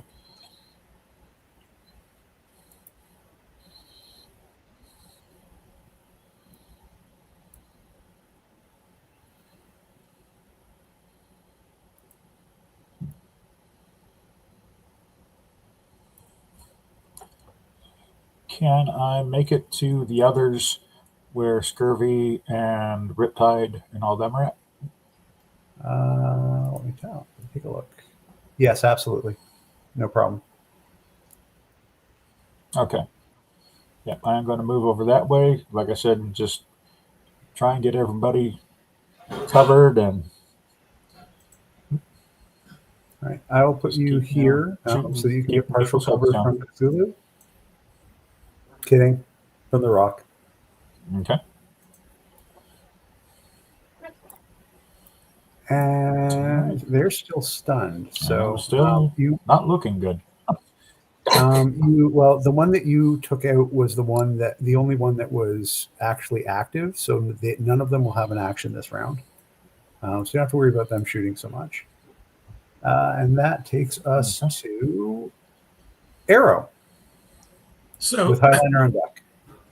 So which one was the one that shot me?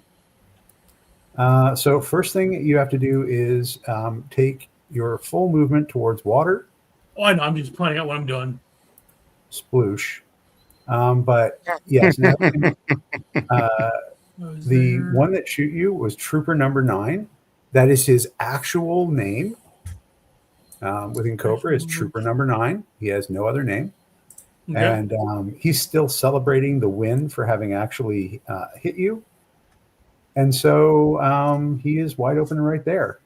You followed the order of getting to the water that was provided to you by the officer, and the sniper is sitting there kind of trying to fumble with putting a clip back into the gun. Everybody else is there and will be able to fire, but that's you have your full actions and attacks and all of that kind of stuff. Okay, I am going to.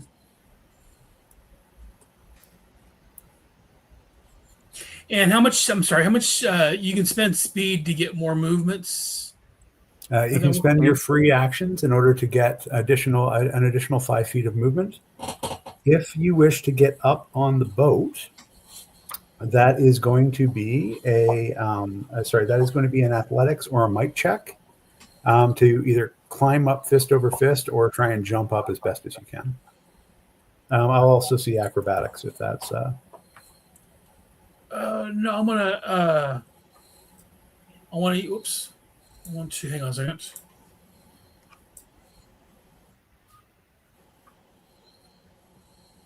I want to use 3 of my movements, 3 of my free turns for movements.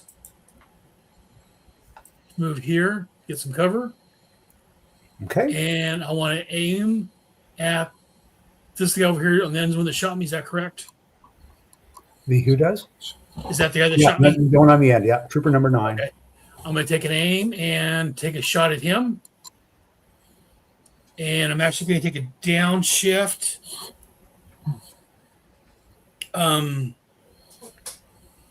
One second. Make sure I read that right.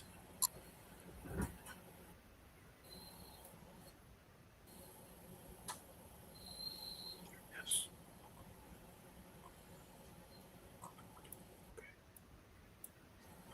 Four. Yeah, I'm going to take a downshift for multiple targets for 2 people. And I'm going to try both the sniper and the guy that shot at me. Okay. Which one are you rolling first? I'll do the one that shot at me. All right, do that thing. For a 18. 18 hits. How much damage? 1 sharp. Okay, he takes it. Ow! And for the sniper,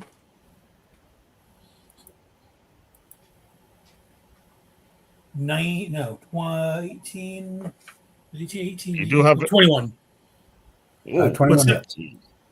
For another sharp. Or is in Jamal? I was about to say they also have an edge, so maybe. Oh. Maybe you can get a crit, maybe. We'll see. Oh, give it a try. Because he is And... Nope. Dang. All right. And then I'll use my last free action to reload my gun again. All right. Arrow has definitely wounded trooper number 9, who was having a great day up until about 2 minutes ago.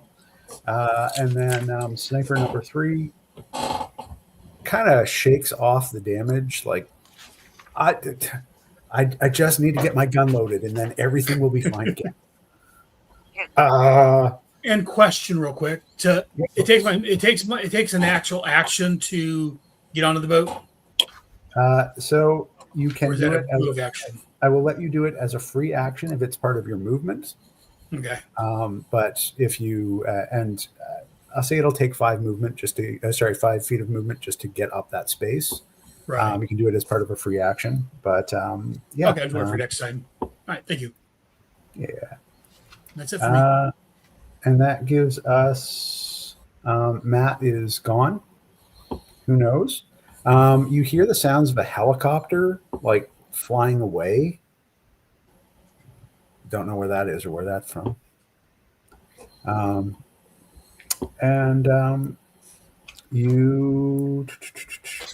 So Cobra Bubbles says, "You want I should wait to put the barrier up or down, like until you do something, Highliner?"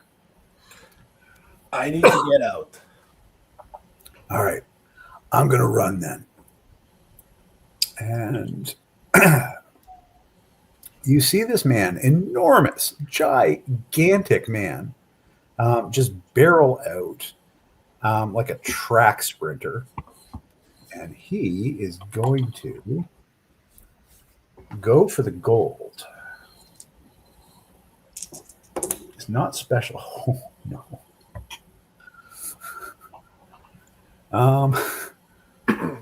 He runs out and leaps, attempting to get to the edge of the boat.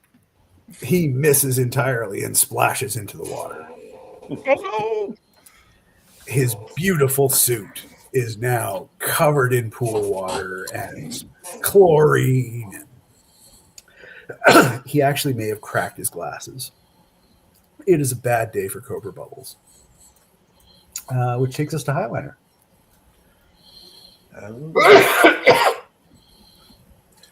Highliner is going to draw his sword, his cutlass. I give him a 5 on form.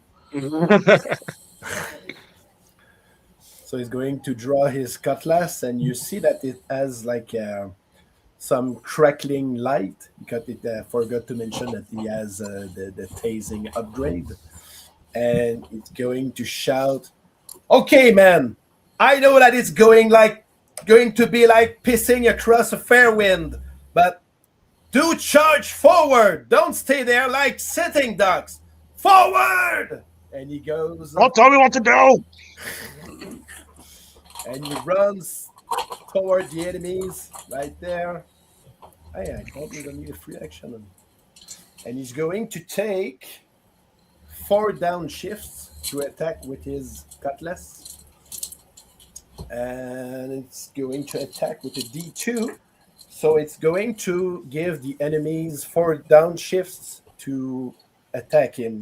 So he's going to try not cover the guys, but at least run interference for them to get to the boat. Okay, since those guys are stunned and have a stun condition, Oh, I forgot. I thought they were. you will get you'll get an edge to hitting them. However, they won't be moving next round Okay. because they still have yet to have a round. Okay. That's 15. Who are you attempting to attack? Or sorry, that's a check. The sniper is the closest one. Okay, so and you attempt to hit him, and you hit it with a 15. Yep. Somehow, despite the fact that he's completely immobile, you manage to hit him in the gun. Now it's a big gun, and you were probably focused on it because it's big and metal and shiny, but you hit it. You hear a sparking noise off of it because, of course, it's that electrical piece, but it doesn't hit him. Well, I mean, I am fighting defensively. It has its pros and cons. So any enemy would try to hit Highliner would have 4 downshifts. And the sniper you managed to put a big knock in the gun, so it's not going to function correctly the next time that they try and shoot it at you. That's good. Okay, and that takes us to the Cobra team, who can actually move. I mean, the team of people in blue. All right. So our officer friend is going to say, "Hey, surfer dude, you know you shouldn't be out here. Go back in the house and hang." Oh, no, we won't do that. We won't do that. Riptide's there. "Hey, you, the guy with the case. You shouldn't be out here. It's dangerous. Go back in to the building." And let's see how he does with that. You know, it'd be a good idea, Riptide. That I should spend a story point to get a +5 to my defense. Boom! Like you read my mind. Yeah. So does not actually know it's a skill check. Shoot, it is a skill check.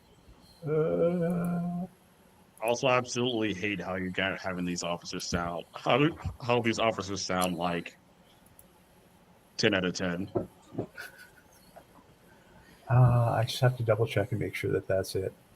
You know what? I'm going to let you do it anyway because it's rolling up to 9:46, and you guys haven't gone 50 feet yet. So I'll let you shake that off.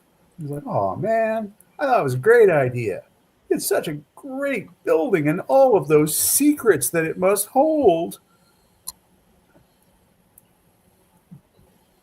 You twitch. Riptide just starts twitching.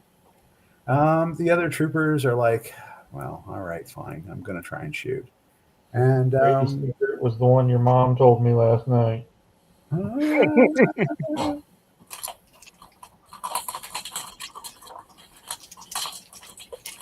Crap. Okay, well, whatever. I'll roll those. It has a lot of secrets, but it has no secret exit.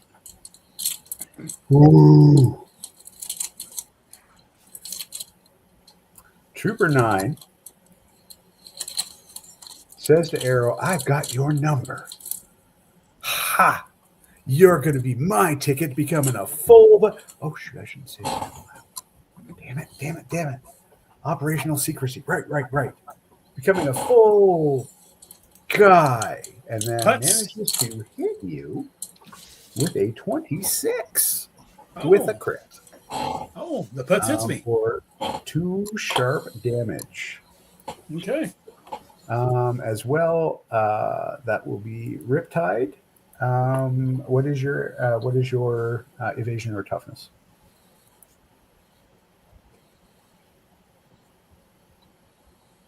Mine? I'm sorry? Yeah, Riptide. You're getting shot at. My evasion. I rolled a 19. I got a 20. Okay. It swings past you, very narrowly misses Cthulhu. The bullet goes to the ground. He's like, oh man, why can't we be as good as Trooper 9? Why did I have to be Trooper 10? And they have gone. You hear the whirring of, well, absolutely one of you would know what this is. Arrow, you hear an airboat. I perk up. It is definitely in this area, but they're not quiet. They're Right. There's definitely an airboat coming in, and it is coming towards this area. I won't make you do a check for it. You know the sound of an airboat. And that is all that is going on this turn. We jump back up in the initiative then to sorry, I got too many tabs open.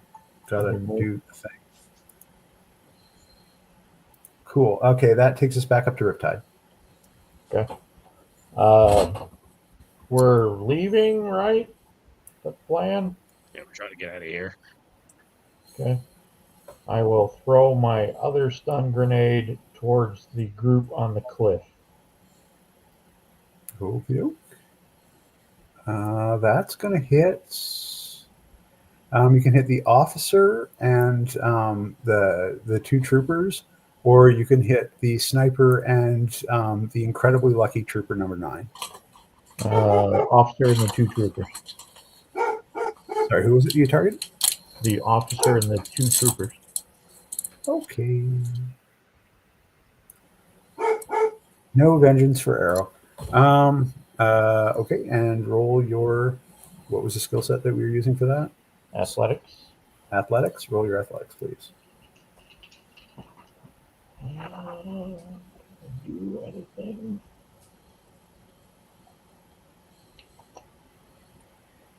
Oh, sorry, roll it with a downshift because they're on higher ground. Okay.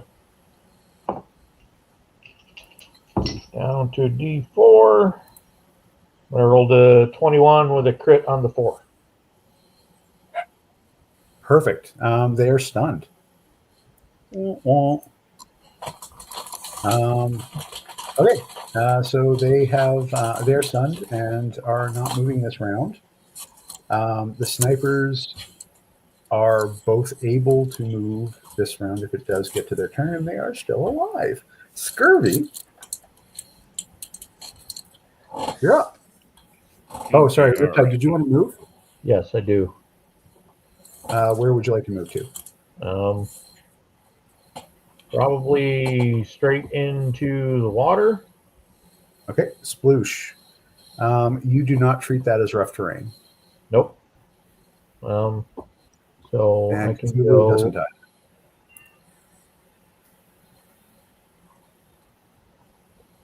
Are those squares 5 feet or 10 feet? They're 5 feet. Okay.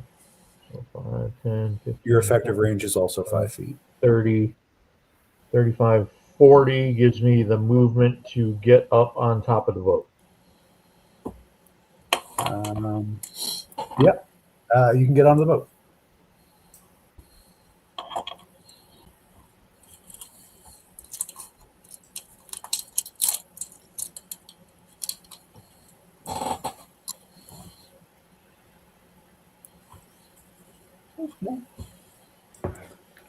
Okay. Cool. You will not have cover, but they're not shooting down at you. So they will probably shoot you now that you're on the boat. But otherwise, you're good. Any free actions? Anything else you want to do? Just general shouting. Let's go, people. Let's go. Cobra Bubbles looks at you over his glasses. And that takes us to Scurvy. All right, let's see. Move this way. 30 feet. Got 5. So that's so that's 1, 2, 3, 4, 5. Probably move over here. 2, 3, 4. Yep. 1, 2, 3, 4. All right. Yeah. 30, 35, 40, 45, 50. Okay. So Scurvy is going to run over here using my using 4 of my free actions to get over here. And then he's going to use his free action. Wait, not free action, his standard action to throw a concussion grenade at these 3 blokes.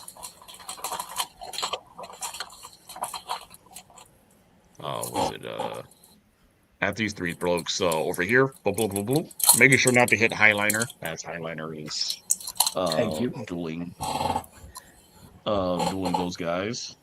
So I'm going to use my last free action to aim and throw. Oh my. Okay. Sorry, you're throwing your halberd? Concussion grenade. Oh no. Okay.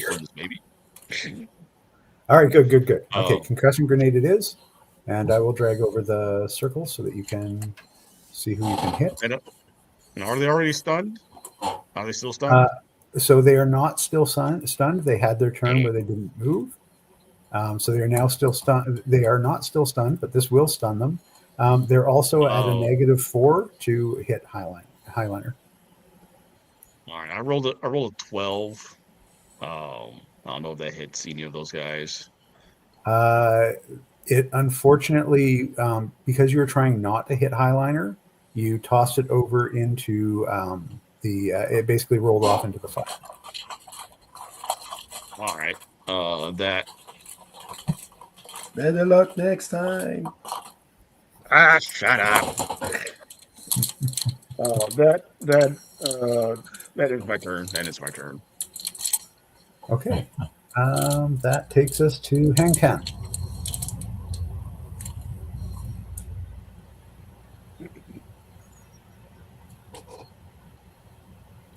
You with us, Joe?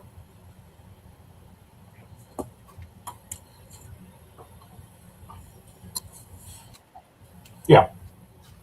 All right. The 5 guys over on the rocks over here. What are they doing? So 3 of them are stunned. There's a sniper and a trooper, though, that are incredibly lucky, and they will be able to attack this turn.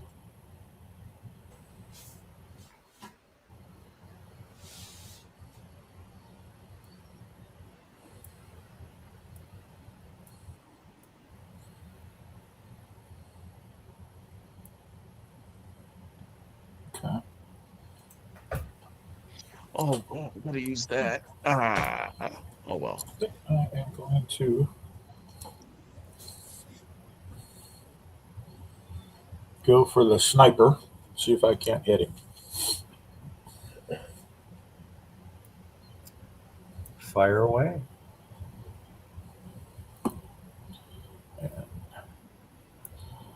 That is a 1 on the first attack. And a 7 on the other. So, yep, I missed both times. All right. The sniper this turn is still reloading his gun, so he won't be able to attack you.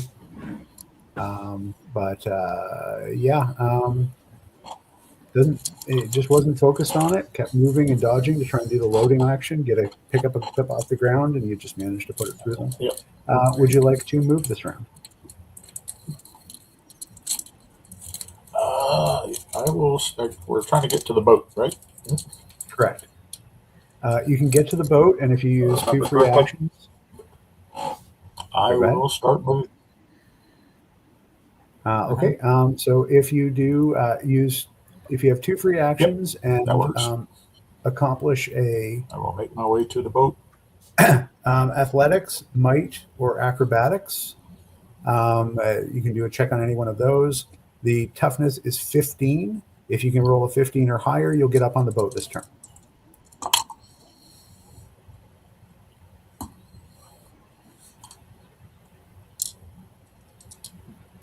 Sorry, what? Sorry, how much was that?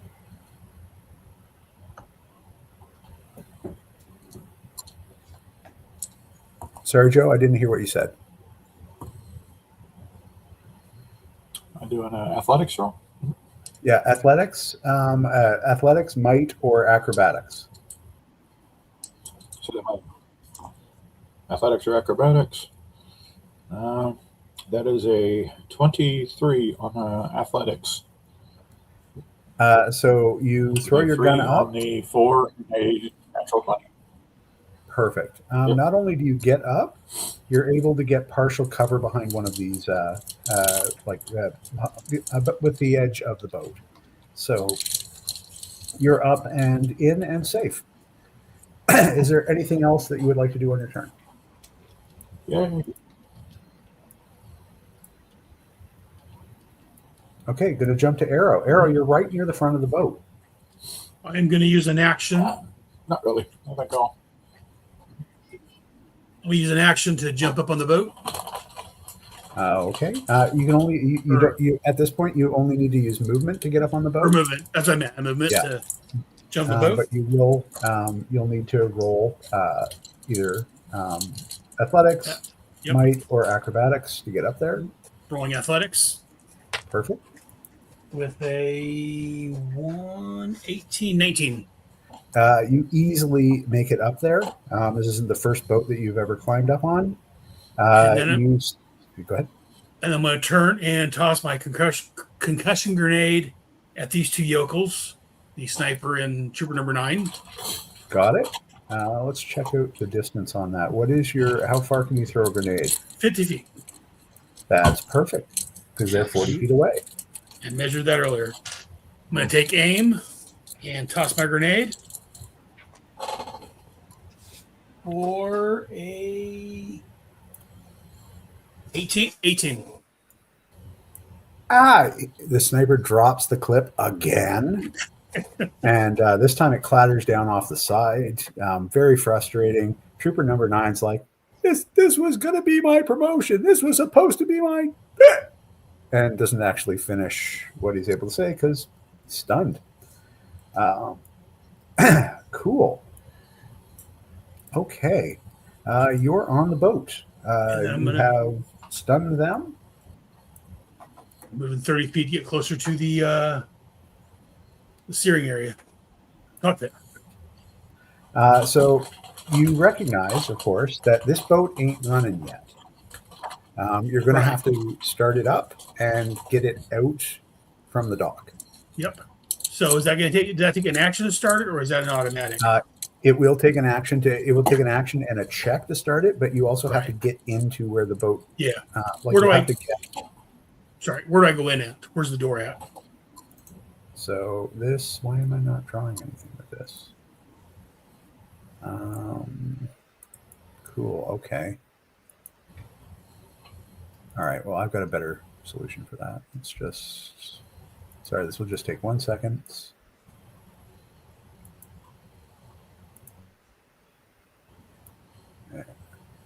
That is where you start up the boat. Okay, that's where I thought. That's where I'm headed. And that's it for me. Oh, actually, I've got some free movement I can do. You do. So I've got my speed is 6.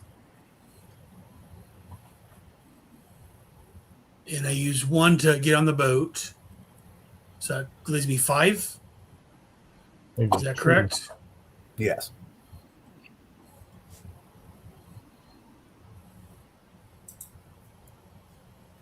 Five. So that's 25 feet. Is that correct? Yes. All right. I will. Just to note, this is going to go a little later than normal. We still got a bit of game to go.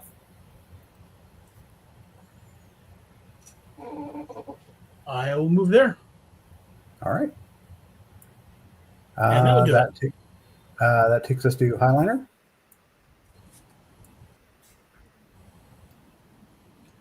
Try not to miss this time. I shouldn't. So the sniper and trooper will get to move, as will the officer. However, the sniper still hasn't reloaded their clip. Okay. Be Uh, aggressive. Be aggressive.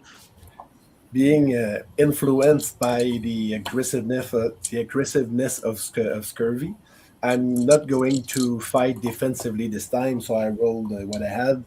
I got a 15 with a crit on the D10. So I'm trying to make fish cakes with the sniper. Trying to skew the guy. So you don't get an edge on that because you're not stunned anymore. And somehow you miss. At 15, I miss. God damn it. With a 15, you miss. They have a 19 evasion. So I'm going to run to get on the boat. Then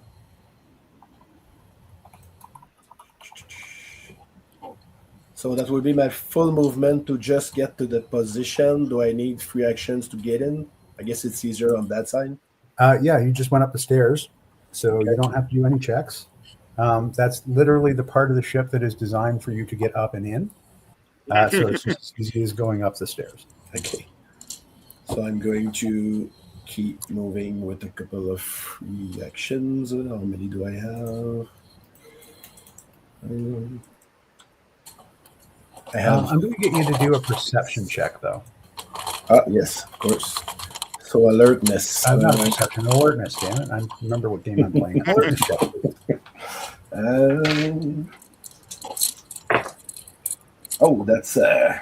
That's a 14. No, 24. Sorry. 24. That's a big difference. 24. Big difference. With 24, you see the 2 airboats coming in and offloading all of the new troopers. Damn airboats. So I'm going to move anyway with my free actions. I can get up to 25 movement since I have 13 max. To get there. I don't know position. Yeah, and I'm done. I forgot to say that when I ran to get on the boat, when I moved past Scurvy, I just told him, "Race you, race you, pirate man." Okay, so you've seen and know, and of course, And of course, I yelled about the airboats to the other guys. Arrow, you hear the airboats coming in to land. You heard them last time, but now you're You definitely know that they're there. You don't even have to be able to see them to know exactly where they are. Yep. Okay. That takes us to these guys who are going to. So I need another. What do you call it? Another alertness from Highlander, please. Yep. 16. Between you and where you want to get, popping out, hidden in basically one of those things that you store buoys and lifesavers and all that kind of stuff on a boat, is a frogman. He lifts up his knife. He's got a spear gun on his back. He's wearing all gray, and he picks up that knife like he knows how to use it, like a toothbrush. I mean, he knows how to use this thing.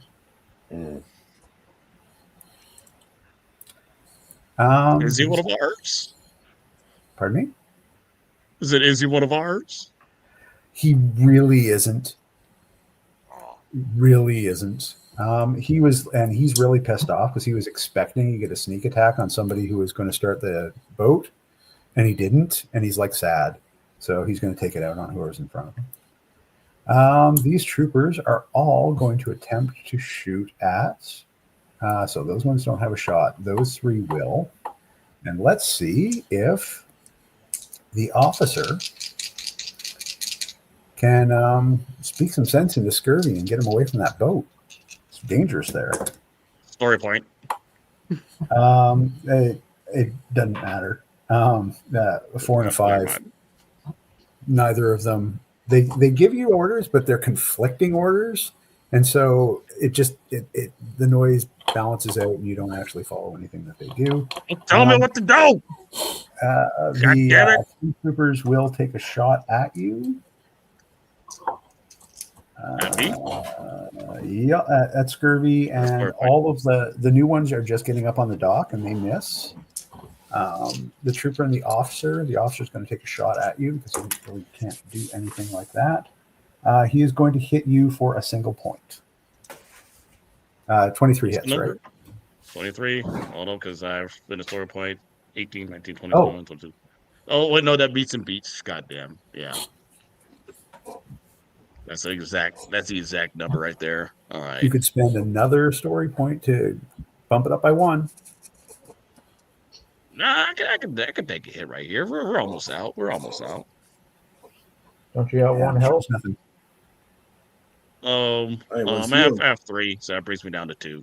Okay. No problem. The sniper loads his weapon finally, and next round could potentially shoot. Cobra Bubbles embarrassingly finally gets up on the boat and then hops up, and he's going to take a punch at the frogman. Ooh. Hooah. Okay. So he punches the frogman, and some sort of electrical thing is in his hand. Maybe it's a tiny taser. You're not entirely sure. Hits the frogman and does 3 damage to him. Mark that down. And the frogman does not go down. He does go, but he doesn't go down. That takes us to Riptide again. He didn't explode. I start cutting the mooring lines. Well, all your expertise took away the fun thing that I thought you were going to forget to do. Yes, you are able to cut down the mooring lines. They are on they're near the diving board because that's where it's moored. Okay. So that you'll have to get there. It potentially could get you shot at by these troopers, but if you can use your movement and then go back, it's a free action to clear the mooring lines. I have 3 free actions, so puts me there. Well, I bring Cthulhu with me, but yeah, we get there.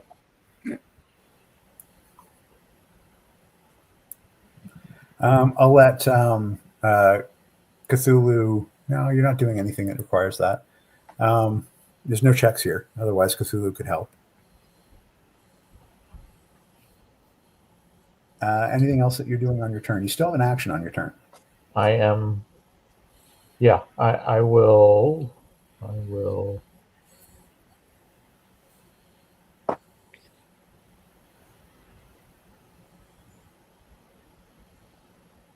No, there's nothing good.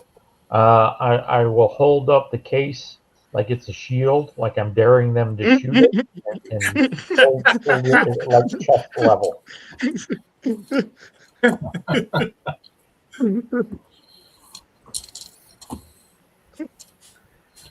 I can't hit him. He's got plot armor. Okay, so that takes us to the mooring lines are cleared. There's nothing holding you back from moving, and that takes us to Riptide Scurvy. All right, Scurvy is going to throw how many? Going to throw another he's going to I'm going to use my influence brutish because I realize, I have an influence thing. Once per scene, I gain an edge on a skill test prompted by acting based off of instinct, frustration, gut feeling, or similar impulse. He's going to run towards the boat because I don't want to be left on with these guys. And as he's doing it, I'm going to throw another stun grenade at these 3 blokes. Officer 3, Trooper 6, Sniper 3. Especially Sniper 3 because I don't want to get hit by another anti-material round. Nobody but he's likes doing snipers. that as yes.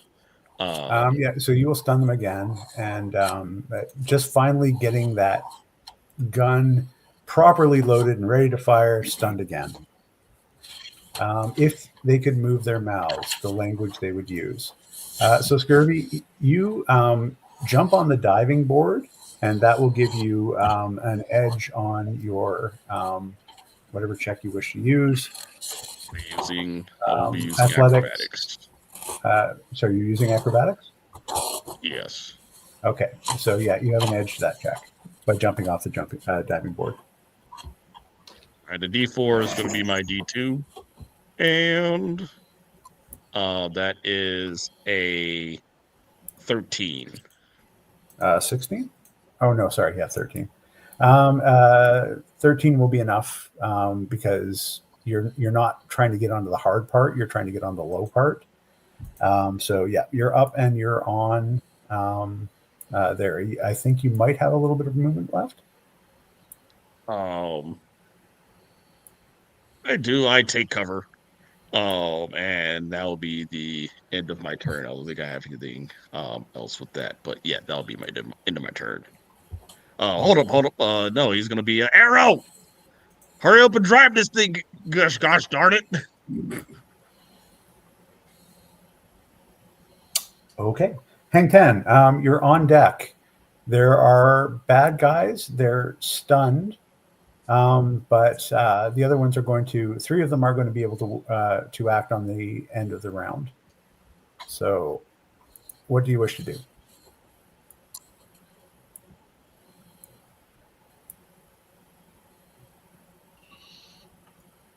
Who's that? So it's your action. What do you wish to do? You can see troops in front of you at the same place where you've been shooting them for a while. Where everyone's been shooting them, you're on deck. What would you like to do?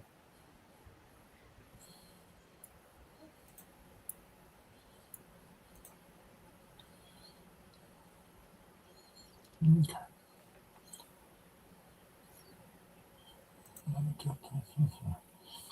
All right, I will keep trying to keep the guys up in the rocks pinned down.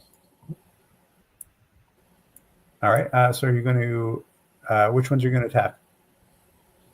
Or all of them? I'm not sure. You have the ability to do that?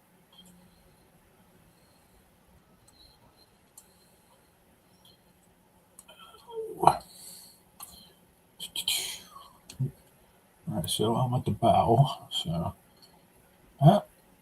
the sniper guy that I was shooting at earlier. Let's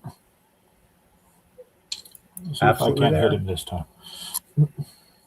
Do the thing. You figured out more or less from shooting at him that he has a 19 evasion. So that's your target.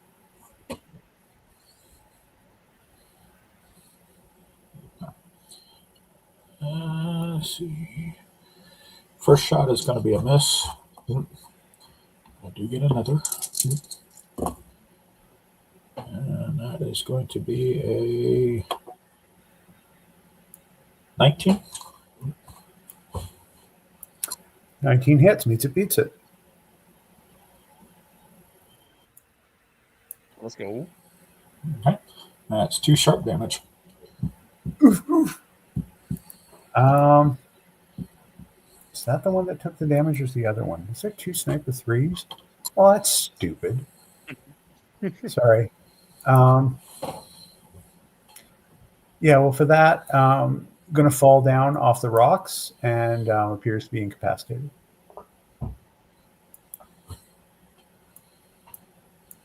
You have managed to, the second sniper 3 seems to have fallen from the rocks. You've managed to successfully knock them out.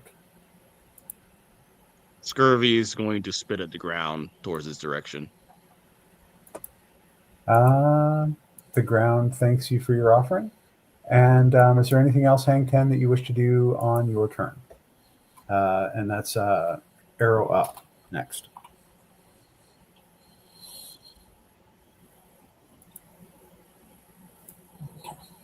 I think I'm just going to keep my position there on the bow and All right. keep overwatch. Defend the. Do you have an Overwatch type ability where you can set a contingency to act if?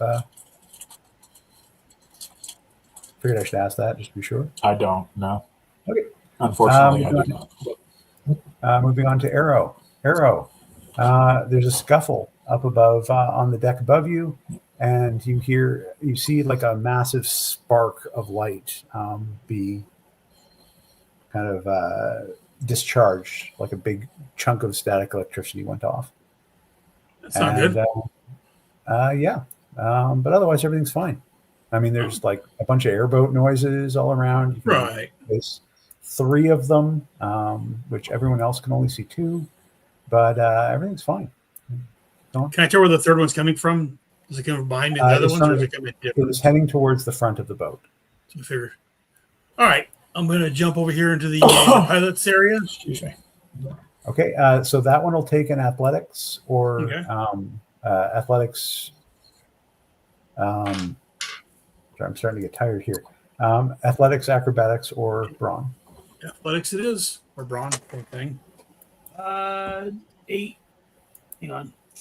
18. 18 gets you up and over. You get over, and you're right next to Cobra Bubbles, who is like, I'm going to beat this guy down. Beat his ass. And I want to get into the cockpit. You're in the cockpit. You see that despite the fact that this thing is probably worth like in the order of like $120 million, they left the keys in it. Of course they did. Why not? And what do I need you to start it? Okay, so you will need to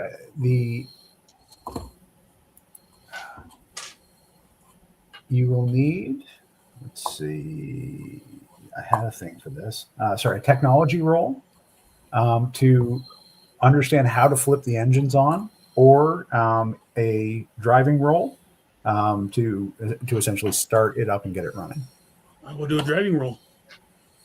All right, roll your driving roll, and basically what you're doing is, everything be damned, you're just going to start getting this thing in Cold gear. start and get going. Cold start without when you're going. I'm sure that won't have any impact later on. It won't at all. 24 with a crit on the 6. Perfect. With that crit, you're able to fire the machine up. It is perhaps not the best thing for it, but boats usually have a certain amount of tolerance. And the most important thing is it ain't yours. As long as it gets where I need to go. The boat is fired up, and it looks like almost everyone's on it. Who are we everybody's missing? on the boat. Okay. Can I take off this round, or how does that work? Because I use my move to get over to here. So what you will need, someone else will need to go. They'll need to use their move, and they'll need to make 2 successful driving checks in order to get out of here without significantly damaging the boat. Okay. Everyone's going to start shooting at the boat. I think we all probably knew that was going to happen. However, Cobra Bubbles is there fighting a frogman. Frogman still got something that it can do as well. Scurvy and Riptide, all of you are here. The boat is going to start moving next round. Lots of troops still around. Oh, what you going to do? Me?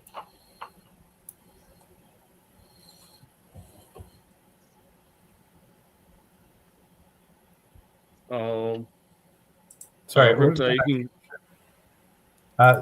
sorry. That takes us to Highliner. Sorry, my apologies. Highliner. Yeah.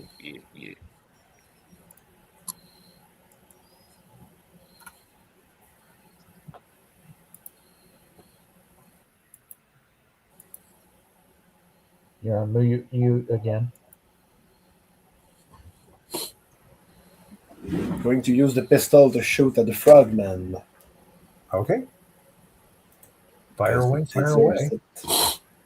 So I'm going to aim to get an upshift.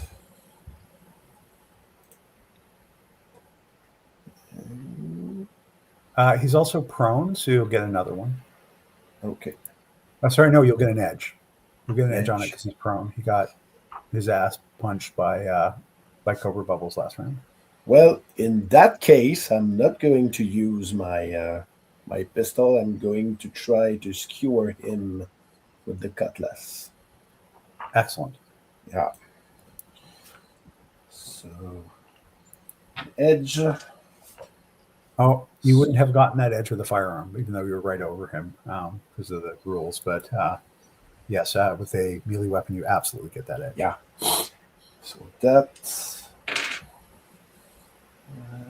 no upshifts on that one.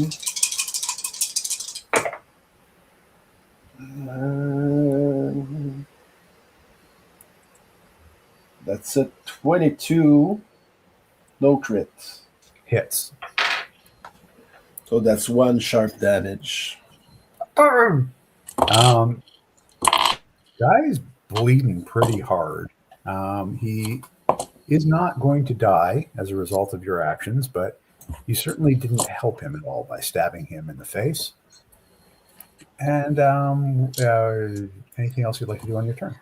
That's what I'm checking. I don't believe so.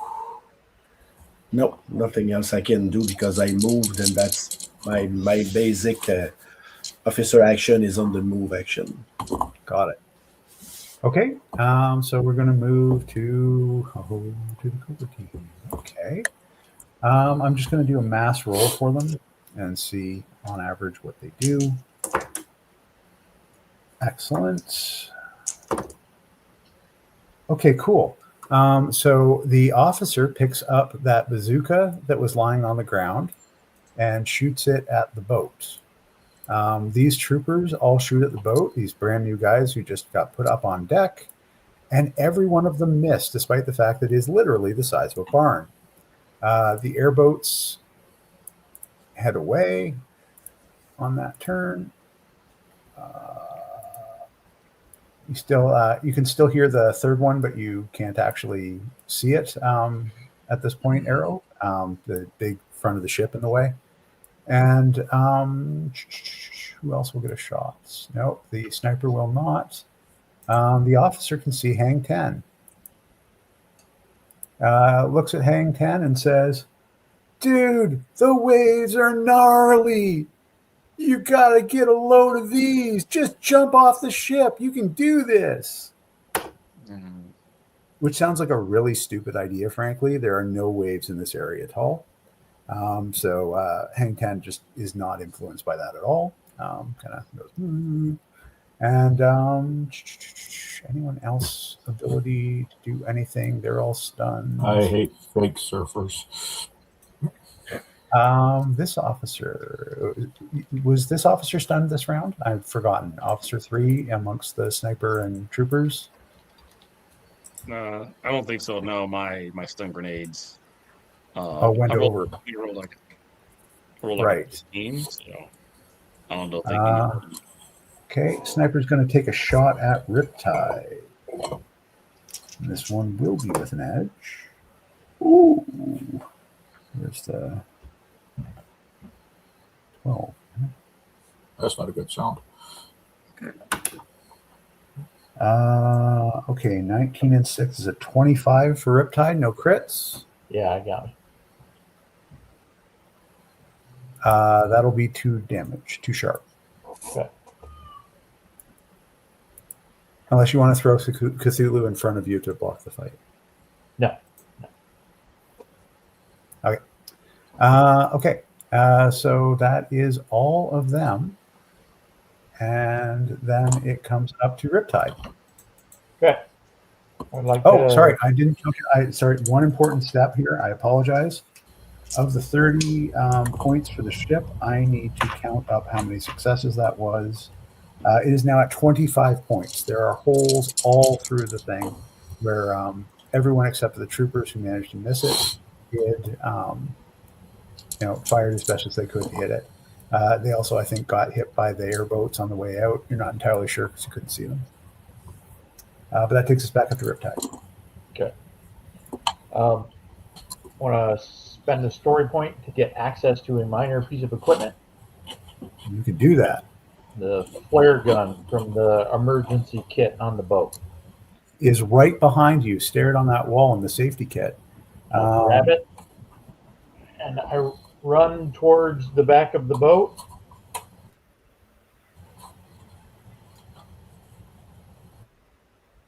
About there. It's all downhill, so it shouldn't be that big a deal. Is not. And screaming the whole time that I'm running down. I'm going to kill us all. I'm hurt. I've got the case. There's too many guys. And then I'm going to shoot the flare gun in the vague direction of the gas tank on that boat between us and the dock. In an attempt to intimidate everyone to jumping off or being stunned or something, frightened for their next turn. Okay, so I'm going to let you do 2 things because I love this. I'm going to let you actually shoot to see if you hit that gas tank. Okay. And if you do not hit that gas tank, I will let you roll an intimidate against them. Okay. Don't do it, I'll swear to God.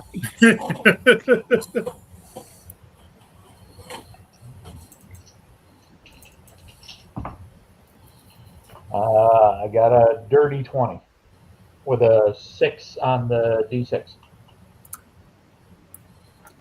The flare, now, again, these things are they're attached to the dock for a reason. And this particular one, the purpose of it being attached there was to fuel it up.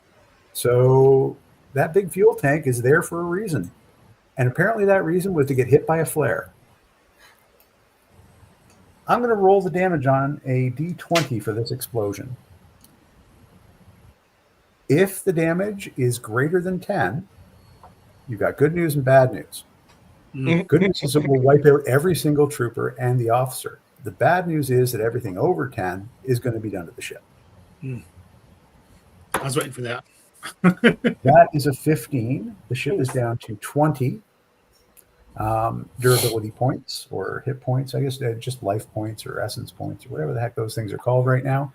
But you do manage to kill every single trooper that was on the dock. Leave me something to fucking pilots. All gone, every one of them. Brilliant move. All right. He's gonna look. Squirrel's gonna look down. Look down at Riptide and says, I knew you were crazy. Didn't think you were that crazy. I like it. It's only crazy if it doesn't work. It's only crazy if it doesn't work. Oh, don't doubt it's crazy. Okay. He'll see and raise it by 2 more. Hang 10. Right in front of his big boat. Jesus. It is rushing towards you and has 2 big guns, which it has not yet fired. Anything you'd like to do about that? It is now your turn.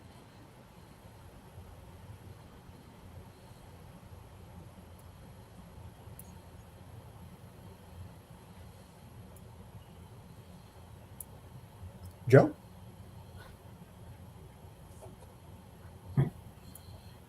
Yeah. Okay. Sorry. Trying to drift it off there.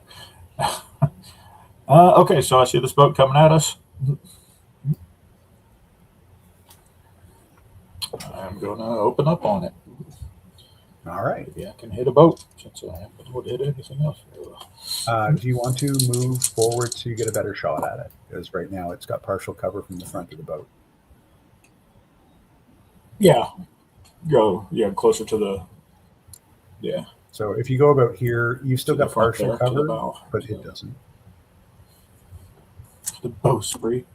There we go. Alright, so shot number 1 is a 16. Hits. And shot number 2, I shoot some porpoise going by. If it hits, it's 2 sharp damage. So the first one hit was 2 sharp?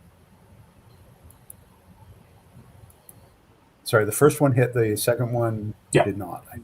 Okay. Yeah, the second And one that's was 2 a sharp? miss.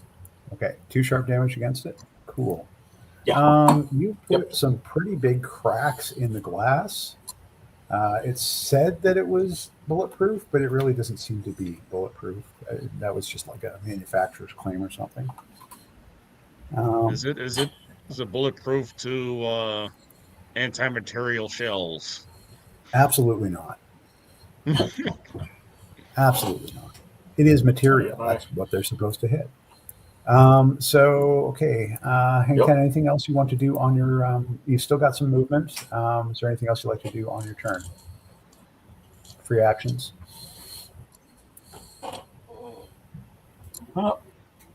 I'm good. I'm gonna hold up my position and wait and see what happens. All right. That takes us to Arrow. You're going to start taking the ship out of the dock. Yep. And What's going on here? 22. No, I'm sorry. It's 2D, so it's both of those. So it's actually a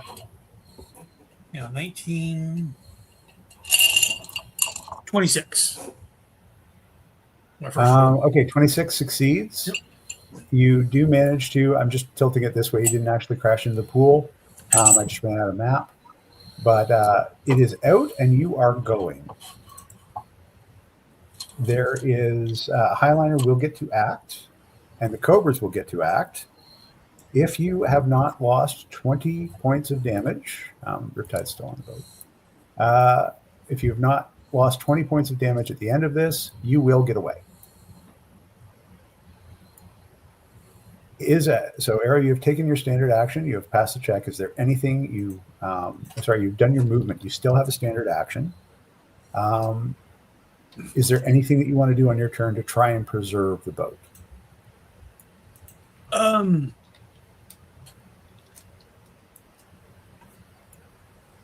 Oops. So that's my. I can't move any further. That's my movement. You said. Yeah. Okay. I am going to. Hang on a second. How far away is that? It's too far away. I don't have enough room for my grenade. It's too far away.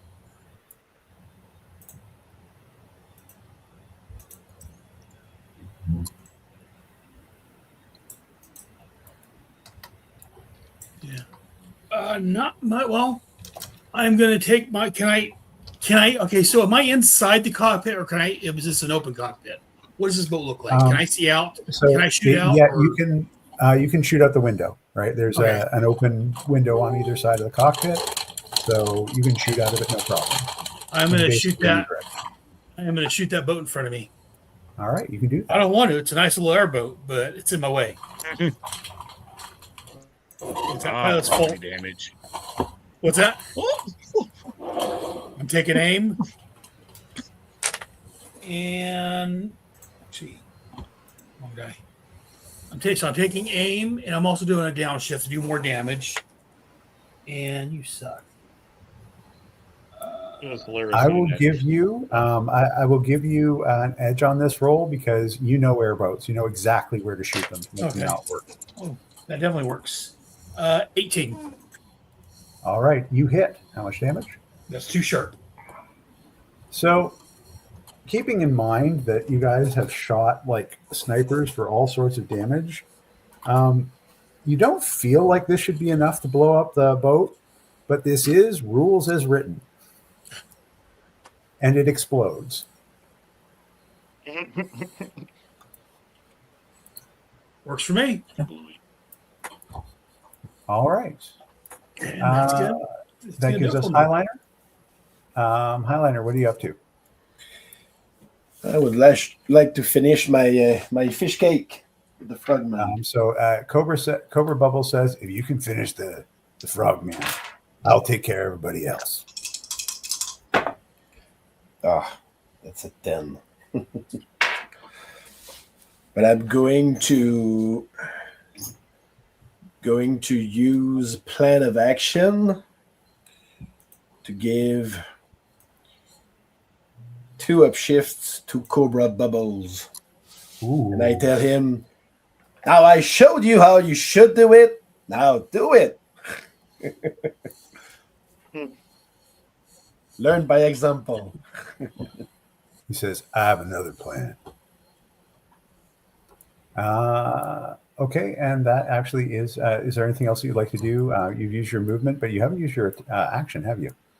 Yes, I tried to skewer the frogman and it didn't work. Yeah. Okay. So Cobra Bubbles reaches into his jacket and pulls out a little tiny gun, like a squirt gun. Shiny. Just a little tiny gun. It's cute. And he fires it once at this group and once at the other group. Well, he does have 2 upshifts He to. does have 2 upshifts. That Whatever he means he's does. going with that 12 action. That's how inspiration works. So he fires at this rock, and with his tiny little pistol, boom, wipes out the rock and everything on it. Everything on it is gone, and I mean vaporized. That little gun sounds noisy. Kind of like a cricket. You're not cleared to know that. Okay, and so you're getting away, but there is one issue. There is still a frogman. He is going to attack Highliner.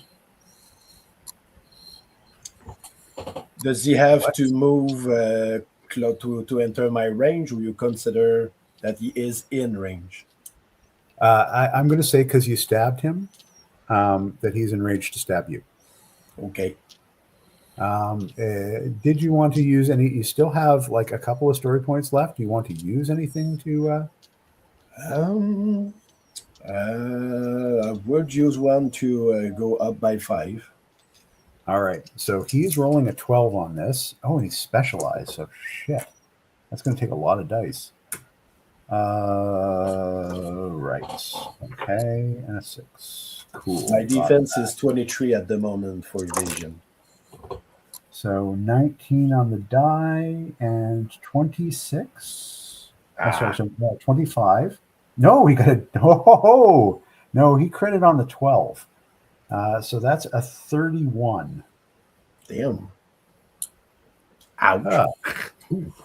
Highliner, what are you at? It depends on the damage. He does 4 damage to you. I'll be at 1 health point. And I tell him that it really turns my crank. And Highliner seems pissed. The frogman says to you, boop, boop, boop, boop, boop, because the mask doesn't open. So I don't think he can even hear you. And he adds just as a taunt for the next round if there is any. Yes, you've never seen an angry Canuck. If he could hear you, he'd be intimidated. But it's just bad design.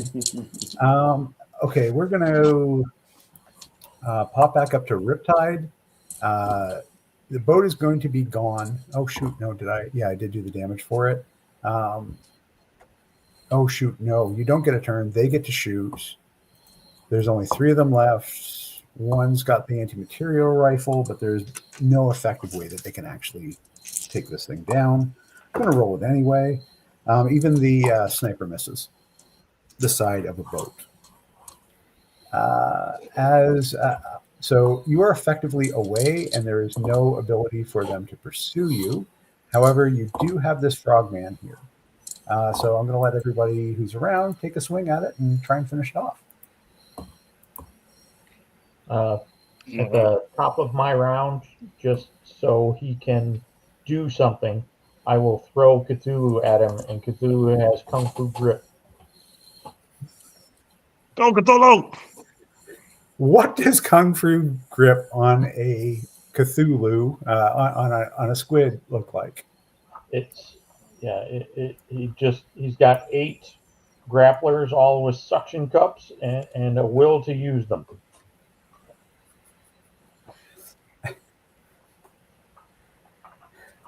Eric, tell me what happens here. I'm looking it up.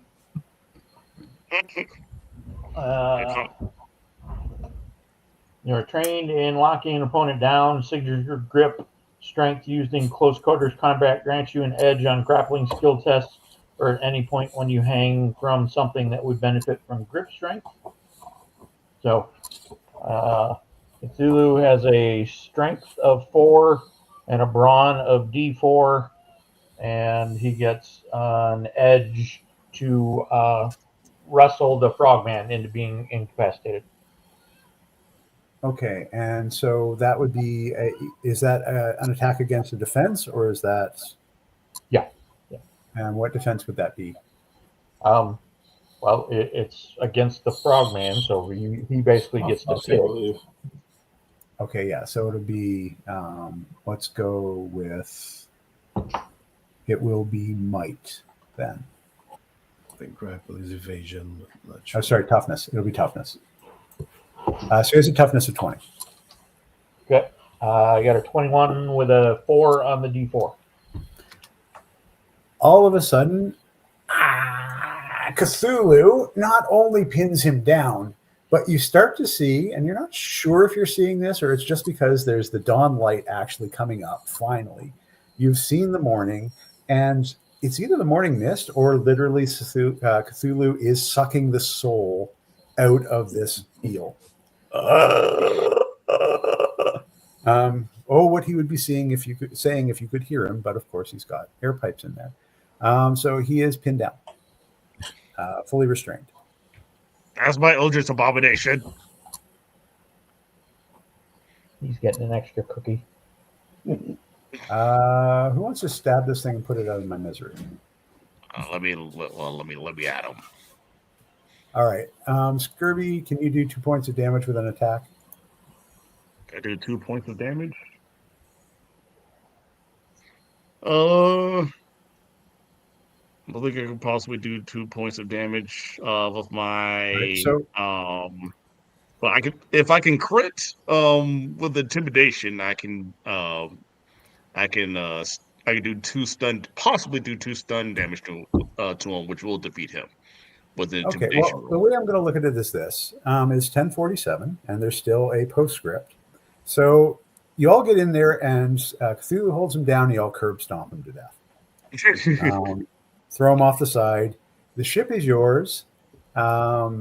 It gets another couple of damage as it rolls away from the troopers that you left along, who then, Riptide, you see, kind of head into this lab/mansion and are probably going to the library and rifling it for secrets.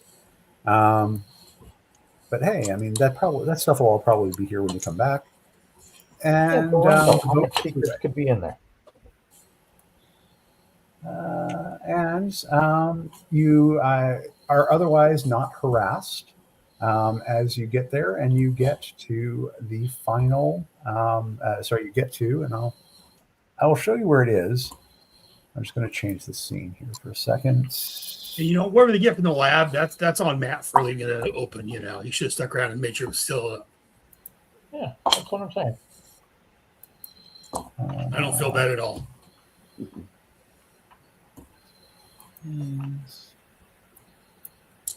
Okay, and that should come up. It will need to refresh then in order to come up. So can I get you to refresh your whatever that thing is on, whatever browser it's on? Yep. Oops.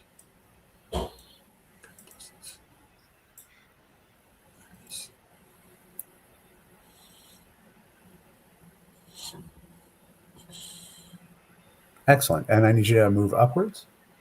So you're sailing through this area, and if you move that up a bit, you'll. Move that part down. Move up on the screen. Move the boat down. There's a map up at the top. Okay. And so you, as the ship, managed to go all the way around here. Go that whole 4 miles to get to the this weird outcropping dock called Facility 22 that, for no reason whatsoever, comes off of the end of LaGuardia Airport. Nobody knows what it does, and it is called Facility 22. Don't go and look at it at home. You've made it within range of the dock, and standing at the end of the dock, there's a couple of agents, all of them wearing black suits, all of them wearing black glasses, except for Grady. Grady is wearing a white suit and just normal, regular wire glasses. And do you have the case? Did you do it safely? Excellent. He comes over and he has a key for the handcuffs and takes it off of your hand. Well done, son. Well done. You've done more than you possibly could know to save the Earth. I'm a little reluctant to let it go. Probably very much so. So what he does is he hands it off immediately to this young agent, like little wisp of a guy. Barely fits in his suit. Like the suit is just a bit bigger than he is. Goatee, short hair, not really wearing his glasses right. They're kind of at the end of his nose, and you see he's wearing his other glasses underneath it, but he's required to wear these glasses. And he's like, oh, I've been waiting for this. And Grady says, now we can't open it because, for obvious reasons, there's satellites above. We've got to keep this safe, and I'm afraid I can't invite you into the facility. But this little kid with opens it up, like just opens it full up in view of everyone, and inside is a little tiny cassette tape, like not even a full-size cassette tape, just a little tiny little cassette tape. And this kid picks it up, he looks at it, and he goes, "Data point? I wonder what this is." Oh, geez. And that's where we'll end the story.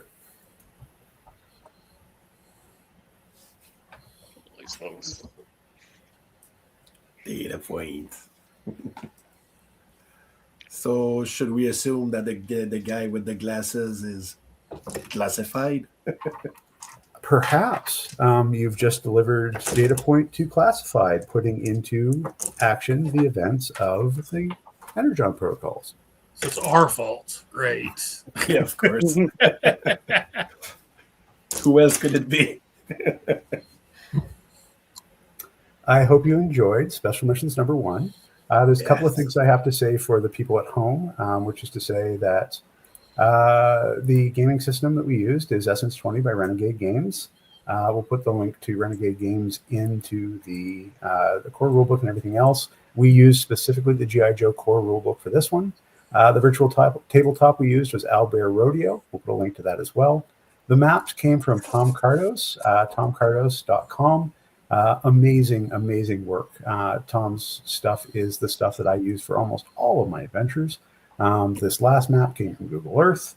The virtual tokens were shaped by the Fateful Force and were designed on the Hero Forge website. Before we go, does anyone want to promote their own websites, their own stuff, their own Daggerheart stuff that is currently on RPG Drive-Thru or anything like that? Their own new YouTube Bring it channel? up. Yeah, Let's go take an order so we don't get confused. Eric, go ahead and go first. I have 2 Daggerheart adventure modules on Drive-Thru RPG. Just Google my name and then make sure you spell it with a K. They're cheap, $5. Lots of enjoyment, 3 to 4 hours per game. Zombie apocalypse and dwarven mining. And David? Yes, I have a home game, a private campaign, but I do write after reports for that. And I have made a blog. If you want to visit it and read the after reports, it's gijoRPGstories.wordpress.com. And I've also started a little YouTube channel. So I am narrating these reports, trying to do characters to make it a bit more lively than just a guy reading reports. If you want to check that out on YouTube, it's also G.I. Joe RPG Stories. Okay. And Jamal, anything for you, my buddy? Oh, me? Oh. Yeah, you. No, the other Jamal. The guy next to you. I am currently in another podcast, role playing game podcast. It's called This Dungeon is Occupied. I believe the campaign is called The Brave Isles. It's a more cosmic horror themed campaign. 5e. I play an owl who is a unchained familiar. And whatnot, who also has psychic powers from a magic cataclysm and all that. D&D. This dungeon is occupied. Also does episodes where we make a bunch of characters on the spot, and you can use it for whatever campaign you like. And other than that, yeah. I think that's it on my part. But yeah. All right. And Joe, do you want to talk about?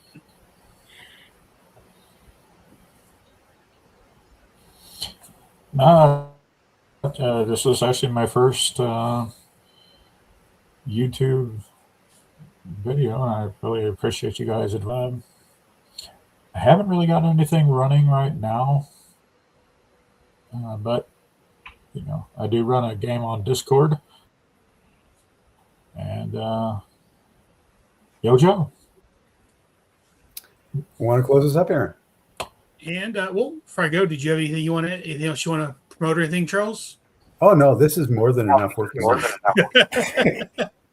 And again, I do my podcast. I have headcast.headspeaks.com. They're all there. I'm also over on Facebook, facebook.com/group/GI Joe. And I release my Head Speaks podcast the first Thursday of the month. My G.I. Joe Royal American Headcast. We talk about the comic books and the cartoons. The second Tuesday of the month. Tuesday. I said Thursday. the second Thursday. The third Thursday, we release normally the Energon Protocols. That's the game that Eric started with, and we're slowly working through that. The fourth Thursday of the month, I do Bravo Team, which is a brother show to my main show. Right now, we're looking at between special missions and the Order of Battle. Also, normally the fourth Sunday of every month, I can be found here on YouTube at youtube.com/ at g.i.joe_headcast, where we do a live stream of us recording the G.I. Joe episode. And I think that's it. All right, everyone. Thank you very watching. much for coming and listening to us play our silly game. This has been Special Missions #1, and hopefully it will not be the last one. Thank you for the game, Charles. Yes, thank you, Charles. Great. Fantastic. Yo, Joe. Yo, Joe.